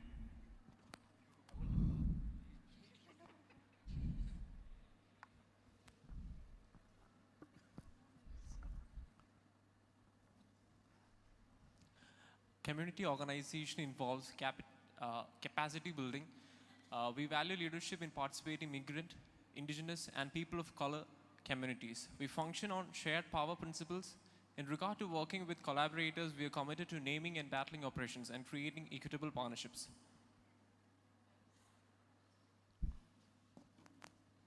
Great. Yeah, rest of it is great. So these values, thanks for reading, guys. And these values, and you can find all the information in our website. I'm sure all of you are waiting to open our website. and learn, and Ganesh cannot wait to go and open my website. Yeah. So, yeah, all the information is there on the website. You can see more of the work that we do. You know, I'm so aware that we are theater people and it turned into a lecture, but that was not the intention. We'll have a quick 45-minute workshop. But I just wanted you to, so those are the values, and these values were created by people from different countries. You know, we consciously bring in people from, say, Palestine, from, now we have got actors both from Russia and Ukraine, and they're not actors, they're citizens who are being trained to become artists, right? So you cannot come into a room and say that this is what we do. So we come into a room and say, what are the common agreements? If suppose somebody says, we would like to sit right in the second row and not on the first row, because in first row is intimidating. So so if suppose somebody says that, right, we have to see whether this person over there agrees to that. And if we don't agree to that, we ask, what is your alternate? So we create the room with everybody in a democratic way, right? So all the things that you read are 25 years of distilling of powerful politics where people have agreed, disagreed. There have been people who walked out. There have been people. So that's the only request that we have, is that nobody will leave the room with residue in your heart. Because if we, as a group of artists, cannot get along, by getting along, it does not mean that we have to like each other. But can we still do the work together? Right? So the only request is nobody leaves with residue in your heart. So we figure it out. If you disagree, we come back in again. Because if we can't figure it out, we don't have a right to tell the politicians what they're doing or not doing. Right? So these are distilled commitments over 25 years of work. And it is not permanent. If suppose one of you have a problem with any of this, you advocate for yourself and say, this does not work in my culture. This is a very predominant culture which is, it does not speak to me. So then we engage. Whether we agree or disagree, we engage. So that's why I just wanted you to read that, so that all the talk that you heard has to be practiced. Otherwise, it's just empty air. So so I wanted to just share. So this is our website. Please go and have a look of what we are seeing. So this is under the programming. I wanted to show, this program is called Poetry in the Windows. So when COVID hit, yeah, you can just scroll up. These are the different poets. Just to see the variety, see the background color variety, and age. So here, and you can stop here.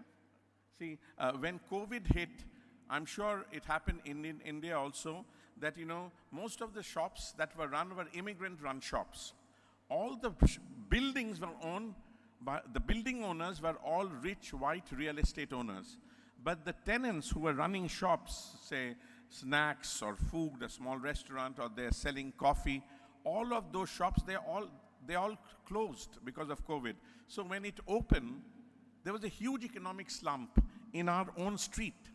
So politics suddenly, from art, from large thematic concepts and ideas, it came down to whether these shopkeepers and their families can eat, whether they can pay their mortgage where they live, whether they can send their children to school. So, that was the reality. So we went, we were sitting in a circle, and the shopkeeper, all the people who own businesses, they say, we just don't know, we may have to close down, and how much it takes for a refugee or somebody to come and open up a shop, to serve, to send their children to school, to buy a house. So then what we did was, so they always look at, very rich people to solve their problems. So we were, as artists, sitting in the room, and we were saying what we can do. So what we did was we created this program called Poetry in the Windows. So we made about 5 people as jury, and we open invitation to anybody in the community who can write poetry about that street, Lake Street, our own community.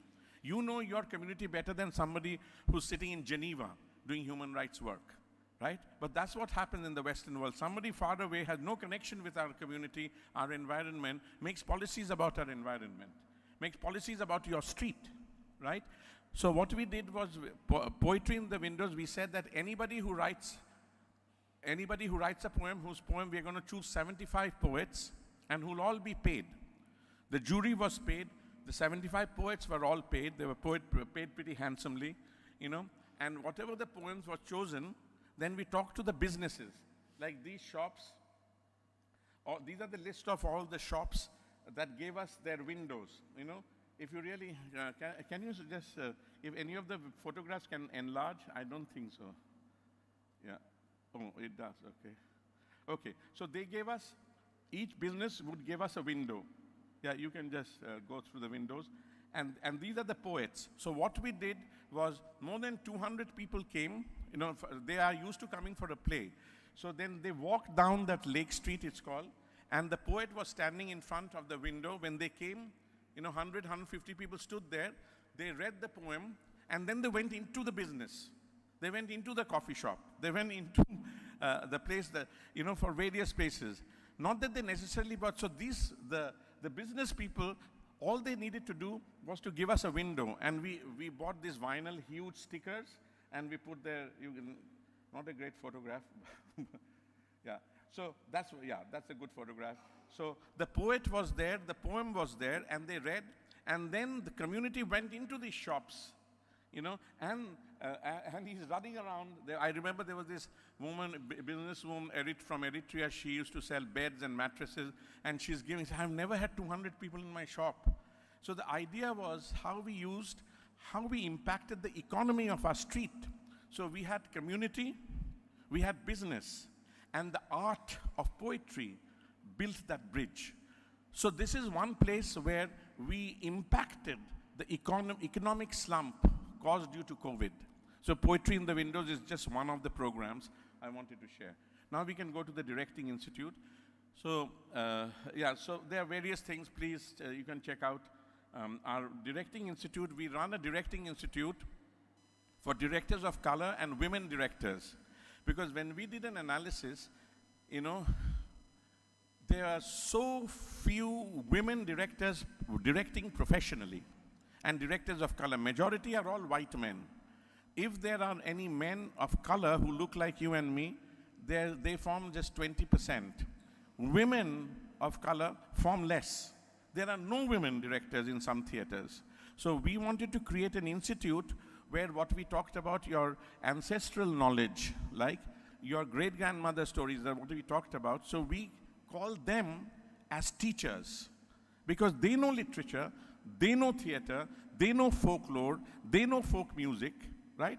But they are never invited into this certain professional space. So we created a whole directing institute for women and directors of color. So you'll see the video of that, and this will be the last thing.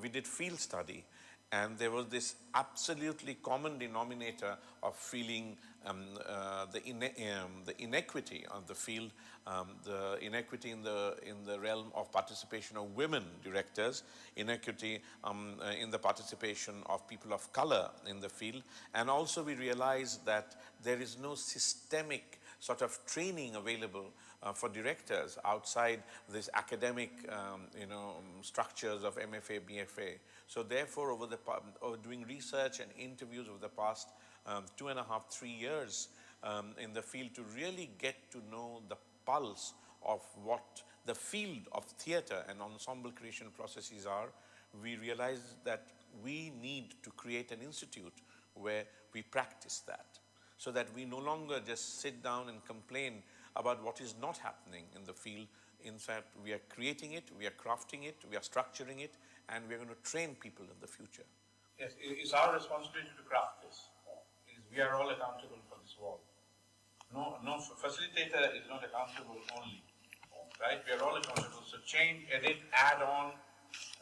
This is us.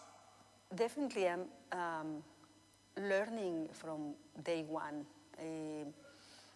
Processes, how different directors work with their groups and with their projects.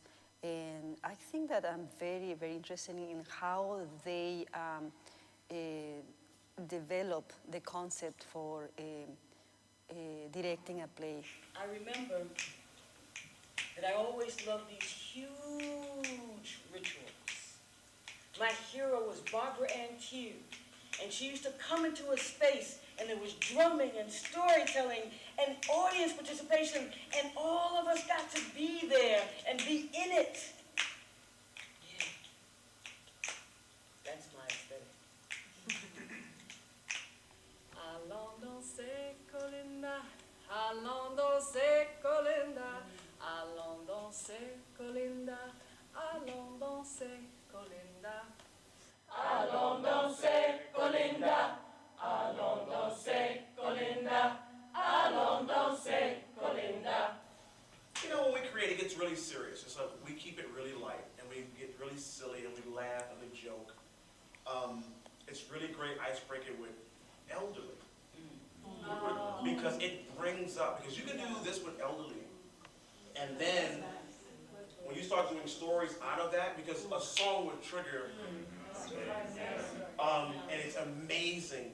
What's interesting is we're very similar and we're also quite different. And so listening to people talk about what their emphasis is, what their priorities are in their work, a lot of us are saying kind of the same thing, you know. A lot of the work is, for example, some community-based or about giving voice to the unheard stories, etc. So a lot of us are quite similar in many core values, and yet there's this incredible range and variety of how we manifest that and how we express that.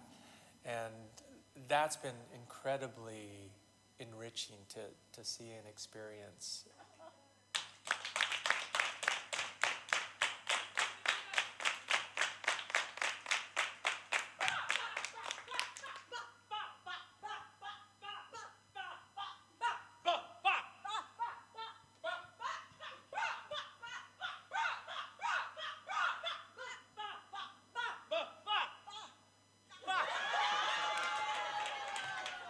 We are creating a language for the work that we're doing, and a curriculum is sort of evolving from just we're walking the road.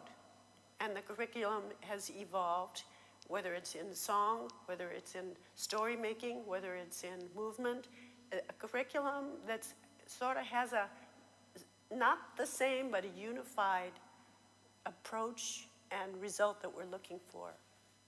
And it is being articulated and needs to be written now. It's time, I think, to be written and maybe codified in a very loose way. Okay, so it's a ritual and ceremony, which we talked about yesterday, and then community organizing, and about the idea that leadership is leadership to be incorporated. So is this a directors and leadership institute? How broad is the scope of the director's role? And all these things that I just talked about. And then we said open to the conversation of global aesthetics, issues, perspectives. And whenever possible, I think we can stop with that. Just to have those ideas up. Yeah, thank you. So that's a 14-minute video. I just wanted you to sort of have some proof that what I'm talking really happens. So yeah, so that validates.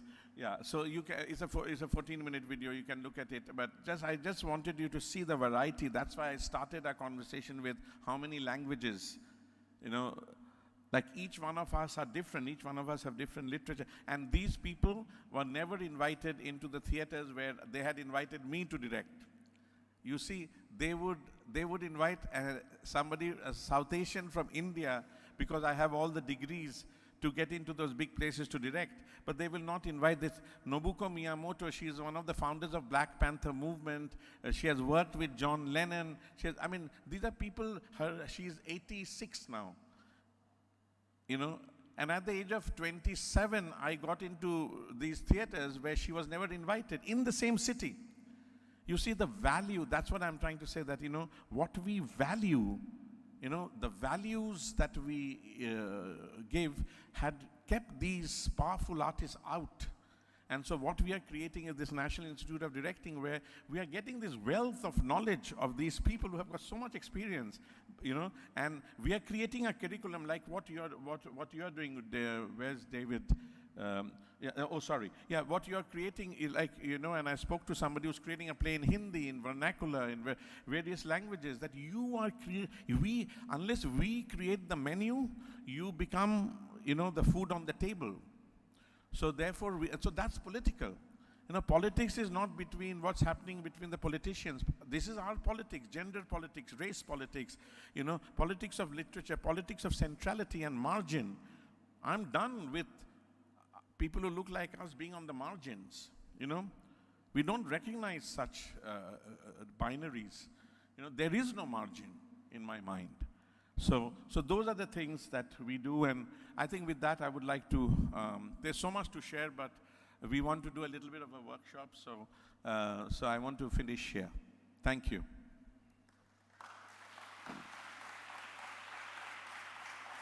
Thank you so much.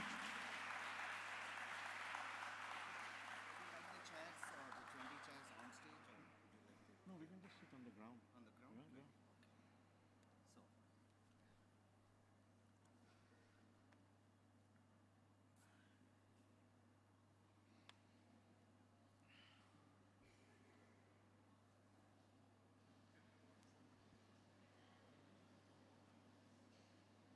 I request all of you who had given the names for the workshop to please come up on the stage.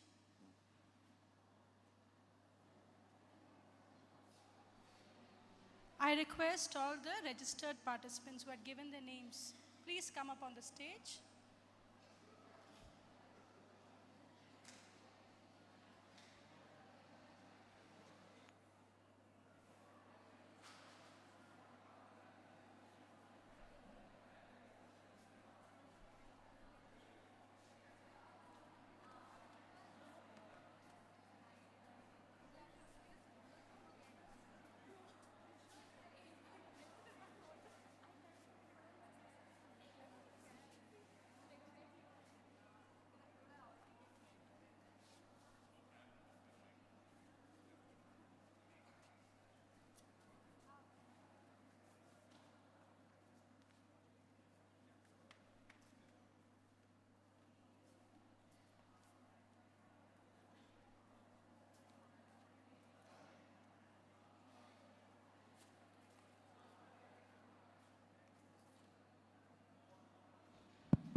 Sure.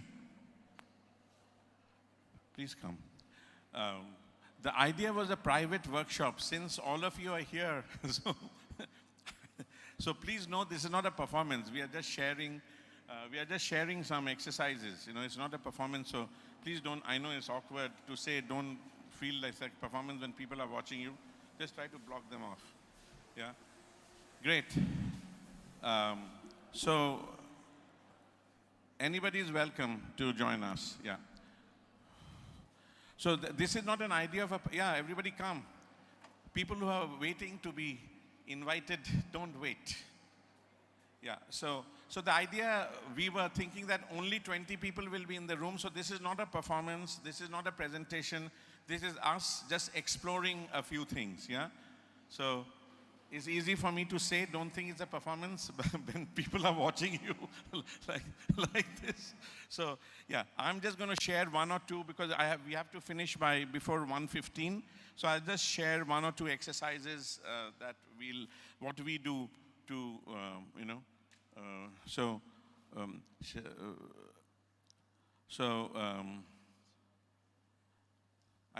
we'll get to know your names, because if I ask everybody your name, there'll be another 10 minutes gone out of the little time we have.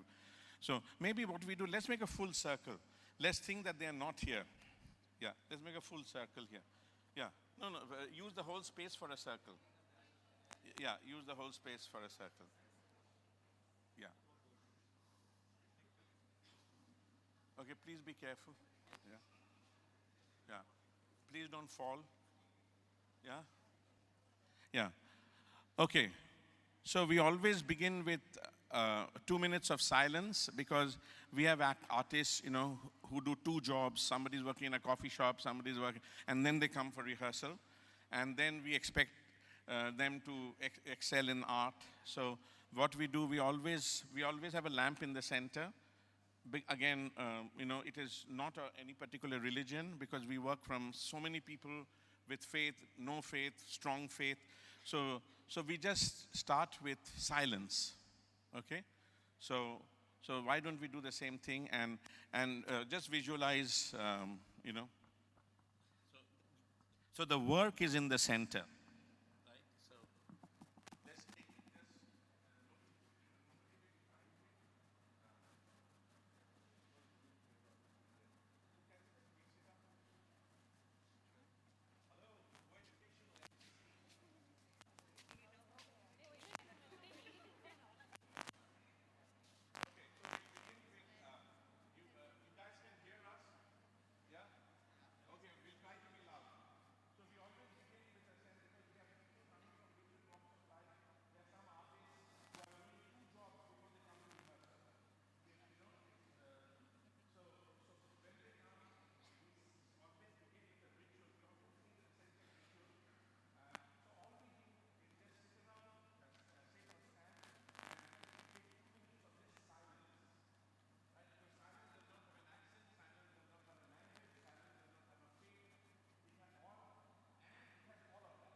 Circle, and so we'll just begin with just breathe in, and in your mind just say that, just think that we're in a private room with no audience, but we do have audience. But let's just take 2 minutes and just breathe, close your eyes, just breathe. Maybe bring your thoughts from outside this building into this room, from into this room to into your body, and from into your body listen to your own breath.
So we have about 25 minutes. So we will begin with one song. One of my teachers who was there in the video, she's an African-American woman. And she always, and the history of African-Americans is not easy in North America. So she always makes us a promise to begin with a song. So I'll teach you a song, and then we'll begin with that. So I'm not a singer, but she, thank God, she said, when it's songs of revolution, you don't have to worry about tune. So my wife really hates me singing, but it's a song of revolution. So who cares about the tune? Okay, so it goes like this. So you all have to learn and sing. Maybe we all can do it. Okay, we have come this far and we won't turn around. Ready? Let's repeat it. We have come this far and we won't turn around. We'll fill the streets with justice. We are freedom bound. We'll fill the streets with justice. We are freedom bound. Okay, we'll sing the first line again. We have come this far and we won't turn around. Everybody. We have come this far and we won't turn around. We'll fill the streets with justice. We are freedom bound. Okay, everybody do it without me. 1, 2, 3.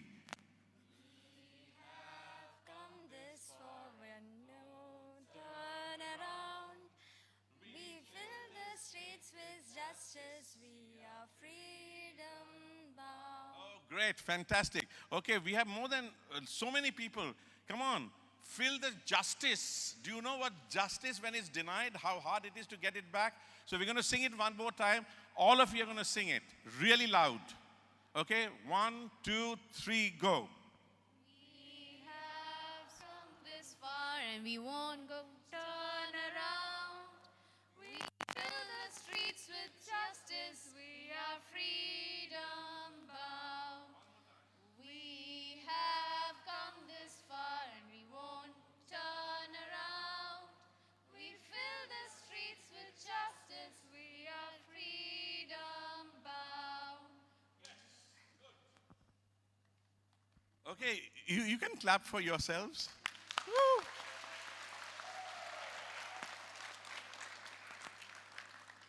Okay. Don't search for logic in what I'm doing. I don't know why I do what I do. Okay, so we'll do one exercise. Maybe let's just take, okay, you go 1. Just count 1, 2, 3. Yeah, 1, 2, 3, 1, 2, 3.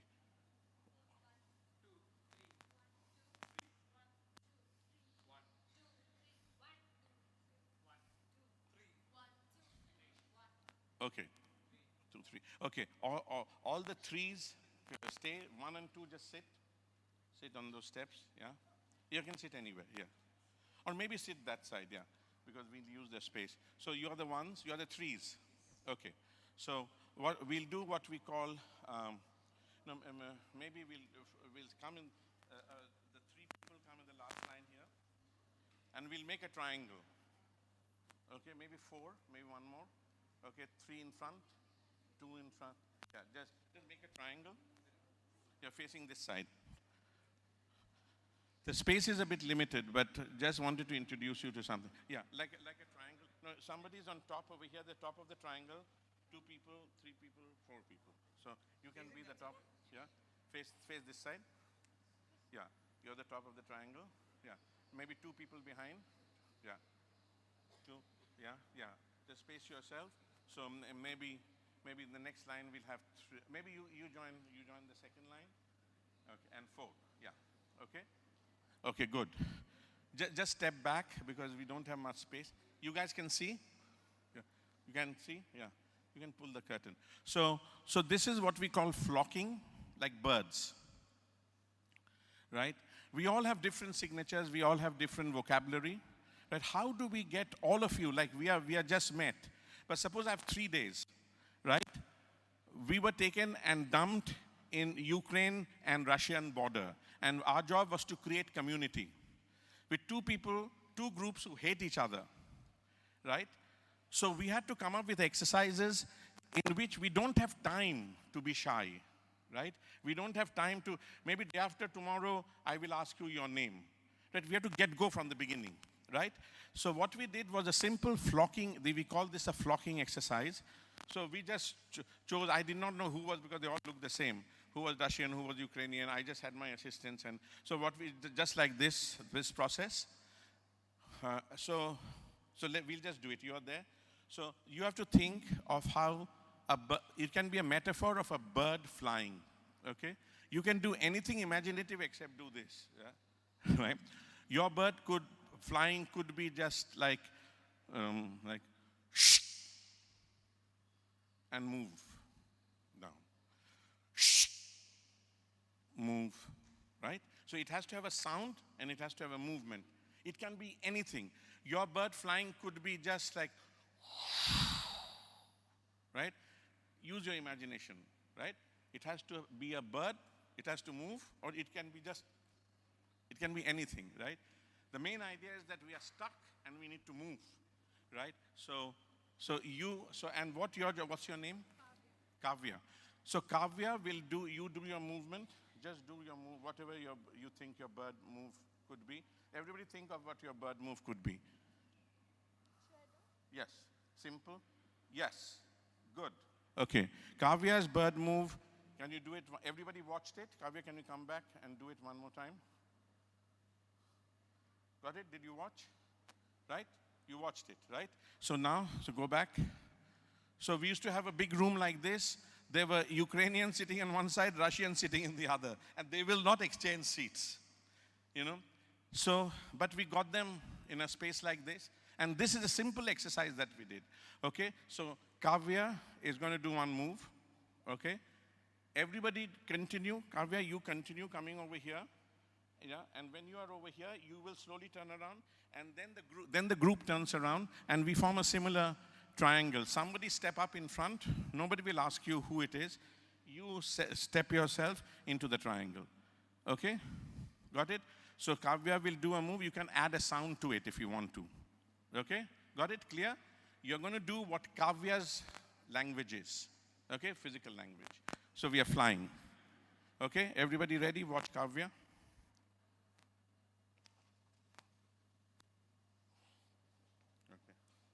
Go ahead.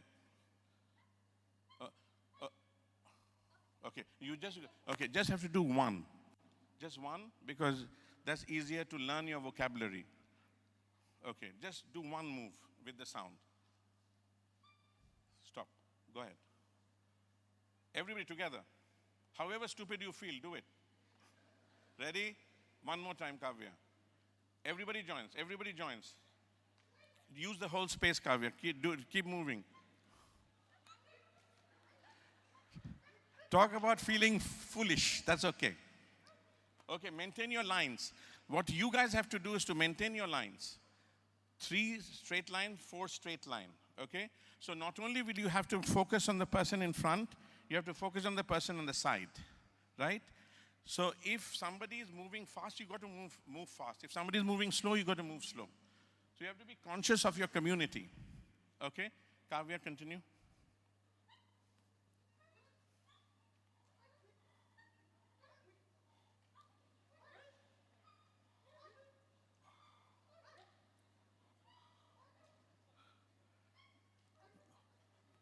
Okay. And turn. What's your name? Ranjit, you come in front. Everybody just fall into the triangle. You can change places. The triangle has to form immediately. Ready? Ranjit, you got the exercise? One move, one sound. Go ahead.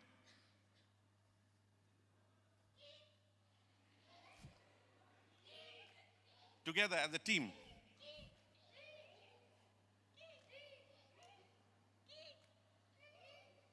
Keep going. Are you maintaining your lines? You're going to maintain your line? And great. Thanks, Ranjit. Can somebody else step forward? Turn this side. Somebody else step forward. Okay. Okay. We have a leader. Great. Yeah, we have a leader. Good. Good. Leaders don't wait to be invited. Leaders don't wait to be invited. Okay. See, what you just did, it became easier to make the triangle, right?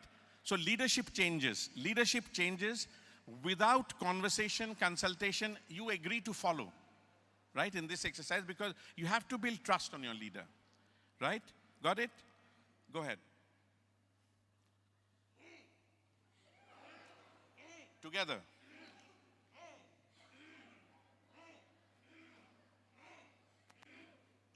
Line.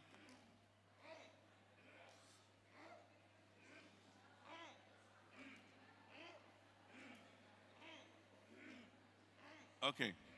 Okay. Great. Another person in front. Fall into place. Okay. You have a vision of how Russian soldiers came and gunned down your family. Okay? This happened to them, right? It's happening. Russian soldiers came, gunned down your family. Okay? And your movement will be about an action of retaliation. Right? One movement, one sound. Okay? Everybody just see if you can see him. And just do once. Everybody watch. Everybody watch. Embody it. Follow. You can't see, no? Can you? Just one minute, push this back. Okay, go ahead. Everybody, follow. Maintain your lines. Maintain your lines.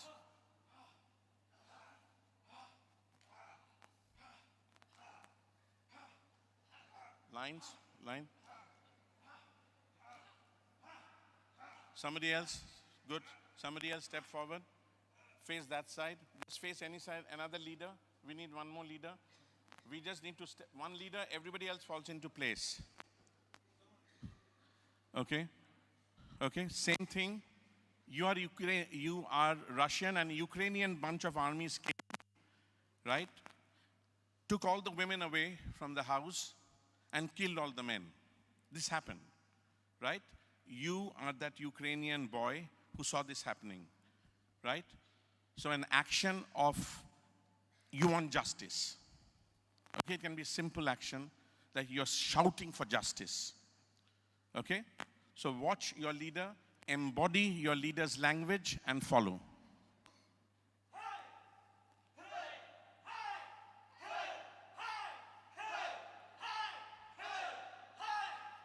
Line.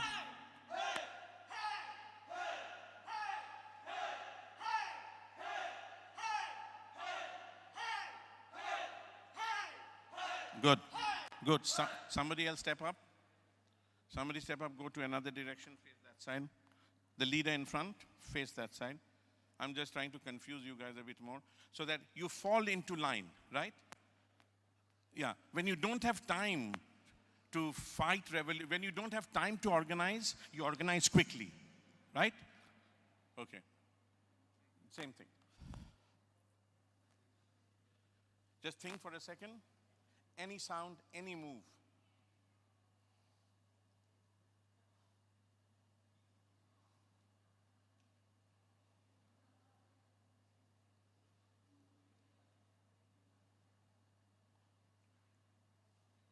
One gesture, simple gesture. Just a gesture. It can a gesture about just fighting for justice. It can be anything. It can be a clap. It can be just looking up in the sky. Anything. Use your body. Yeah. So lines. So people, you think about it. People who are at the back, your job is to maintain organization, right? You have to maintain your line. If you see somebody moving forward, you move forward. If you meet somebody falling behind, you fall behind. You have to be conscious of your community. Yeah.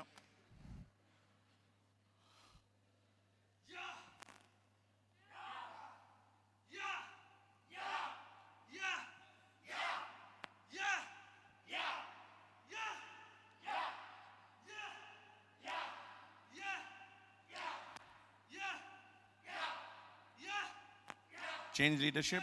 Good, good. Change. Anybody who has not yet been a leader, jump forward. No options. Yeah. Good. Triangle. Triangle has become two lines. That's okay. Maintain your line. And go. The same prompt. Can you make a sound with it?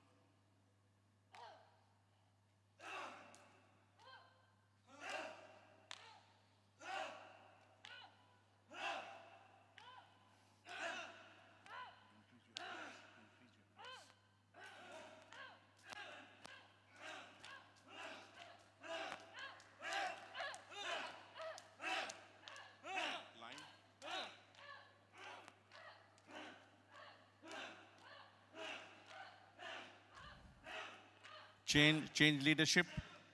Whoever's not led, yeah. You can come this side. I'm just giving you an arbitrary position. Everybody else, get the habit of falling into line. Triangle, triangle. That's okay. That's okay. Yeah, it takes time. Good. The point is confusion, but you figure it out. You confuse, you figure it out. Same prompt. Sound, movement.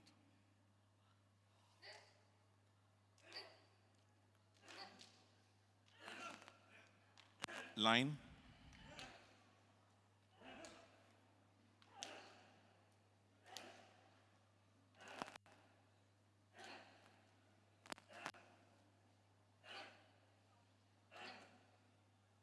Back line. Okay, good. Thank you, everyone. Has everybody led? Okay, great. You guys can sit. Great. So we can talk about a lot about each of these exercises, but we don't have time. But the point is, leaders don't have a choice. They just step up. You step up with the trust that people at the back have your back. You know that people are behind you, they'll support you, right? That's trust. And imagine first we did it only with Ukrainians, then we did it only with Russians. Because then on the third day, I said, then I just made them count numbers and everybody came. They came with deep reluctance. But you know, at the end of the week, we saw what the world could be. Maybe after that, they had to go back to their own flag and behind. But for those 1 week, we had hope that humanity has a future. They're not just killing each other, right? And this is going on right now, as you know. Okay, next, one more exercise. So this group, if you can come, just form a line, 2 lines, parallel, facing that side. It's 2 straight lines. Yeah, some people in the front, some people, yeah. Okay. Just straight lines, see that the line is straight, one person can. Just go back a little bit. We can do it on the floor, but then people at the back can't see it, yeah. So, okay, so take another step back if you can without falling. Yeah, one more step. Okay. So this is ensemble building exercises, community building exercises, yeah. So what you have to do is very simple. You just have to come in a straight line. Okay, people always like to take out the leaders, right? Martin Luther King died, Gandhi died, individual people, you know, they died. So we don't want to reveal who our leaders are, right? So we believe that all of us are leaders, right? So all you have to do in maintaining your straight line, you will come with your line. With your line, you'll come to the end without talking. You will turn either from the right or to the left, right? And then you will go back again with your line. Because the moment you step out of the line, people will take you away, right? So it's very important that you stay with your community, with your people. So if you notice that one person is taking a bigger stride, you take a bigger stride. If you see somebody is falling behind, you slow down, right? We have peripheral vision, which we don't value. So look, everybody look straight, breathe. See if you can see your people who's to the right or to the left. Without looking, just look straight. Everybody look straight. All you have to do is to take care of the person right next to you, okay? So the task is, without turning right or left, you're only looking straight and you're just walking straight, okay, with your line. You can't be walking on your own like that, right? If the person next to you is slowing down, you slow down without looking. So trust your peripheral vision. We are going to build a team. Okay, got it? We'll come to the end. Again, without talking, the whole group as an organism will turn to the right or turn to the left and go and stand in this position without talking. Got it? You've got to trust yourself and trust your colleagues. Ready? Whenever you're ready, you can begin. Look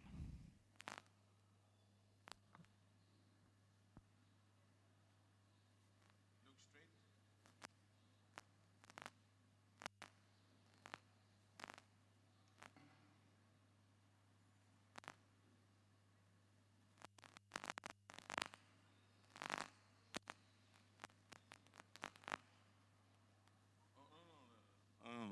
Turn back.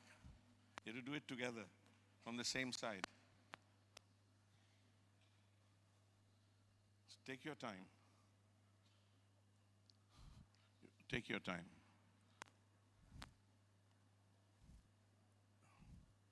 No, we just lost you. We can't afford to lose you. Turn back. You got to slow it down. You have to do it on the same side without talking. So take your time. He's really observing. We cannot afford to lose a team member.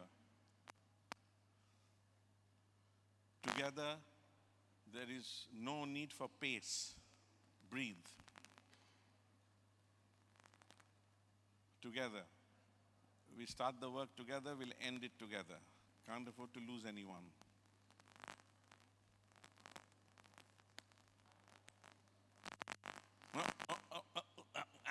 Change places. Everybody just somebody goes to the center, somebody goes to the side again. Yeah, face this side, face this side. Okay. Together you have to turn the same side. Don't rush. Why are you quickly doing it? Do it slowly. Do it slowly. Breathe. Trust. And begin.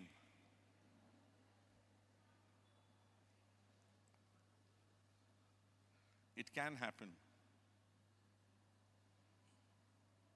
Yes. Finish the exercise. You're supposed to walk straight again without looking right and left. Go to the end and turn around. Together.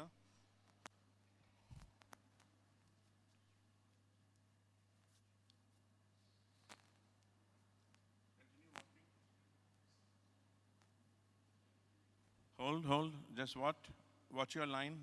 No, wait. Stay there. Where's your line? No, where's your line? Can't afford to go ahead. Are you aware that she stopped? She was slow? Were you aware of that? Yeah? No, you're not even aware. Okay, go back.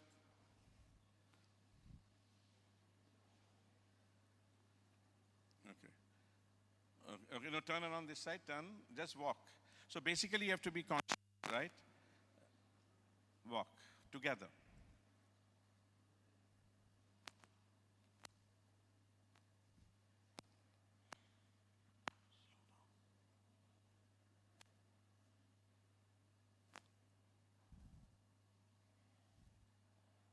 Good.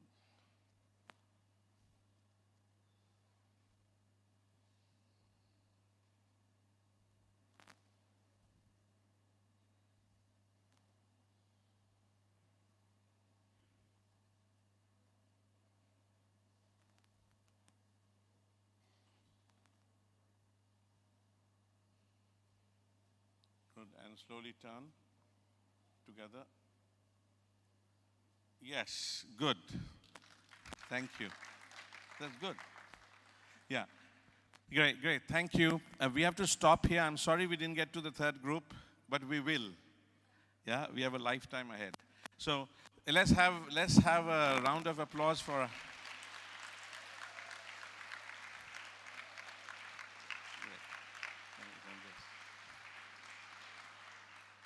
Great. Thank you. These are just two exercises, that about community building and team building and ensemble building. They're two exercises, and when we do this for a week, we don't even get to the script. We just do this for a week to build trust, to really people who have got historic hate for each other. We have done in various events. I mean, we do it for theater, not necessarily for all this political thing always. But these are two exercises. Yeah, I just wanted to share. I didn't get to the third group, I know, but we have to stop. Thank you so much. Over to Merin. Thank you everyone for being such. Thank you everyone for being such a receptive audience. Thank you for all the registered participants who very enthusiastically acted out without inhibitions. I thank all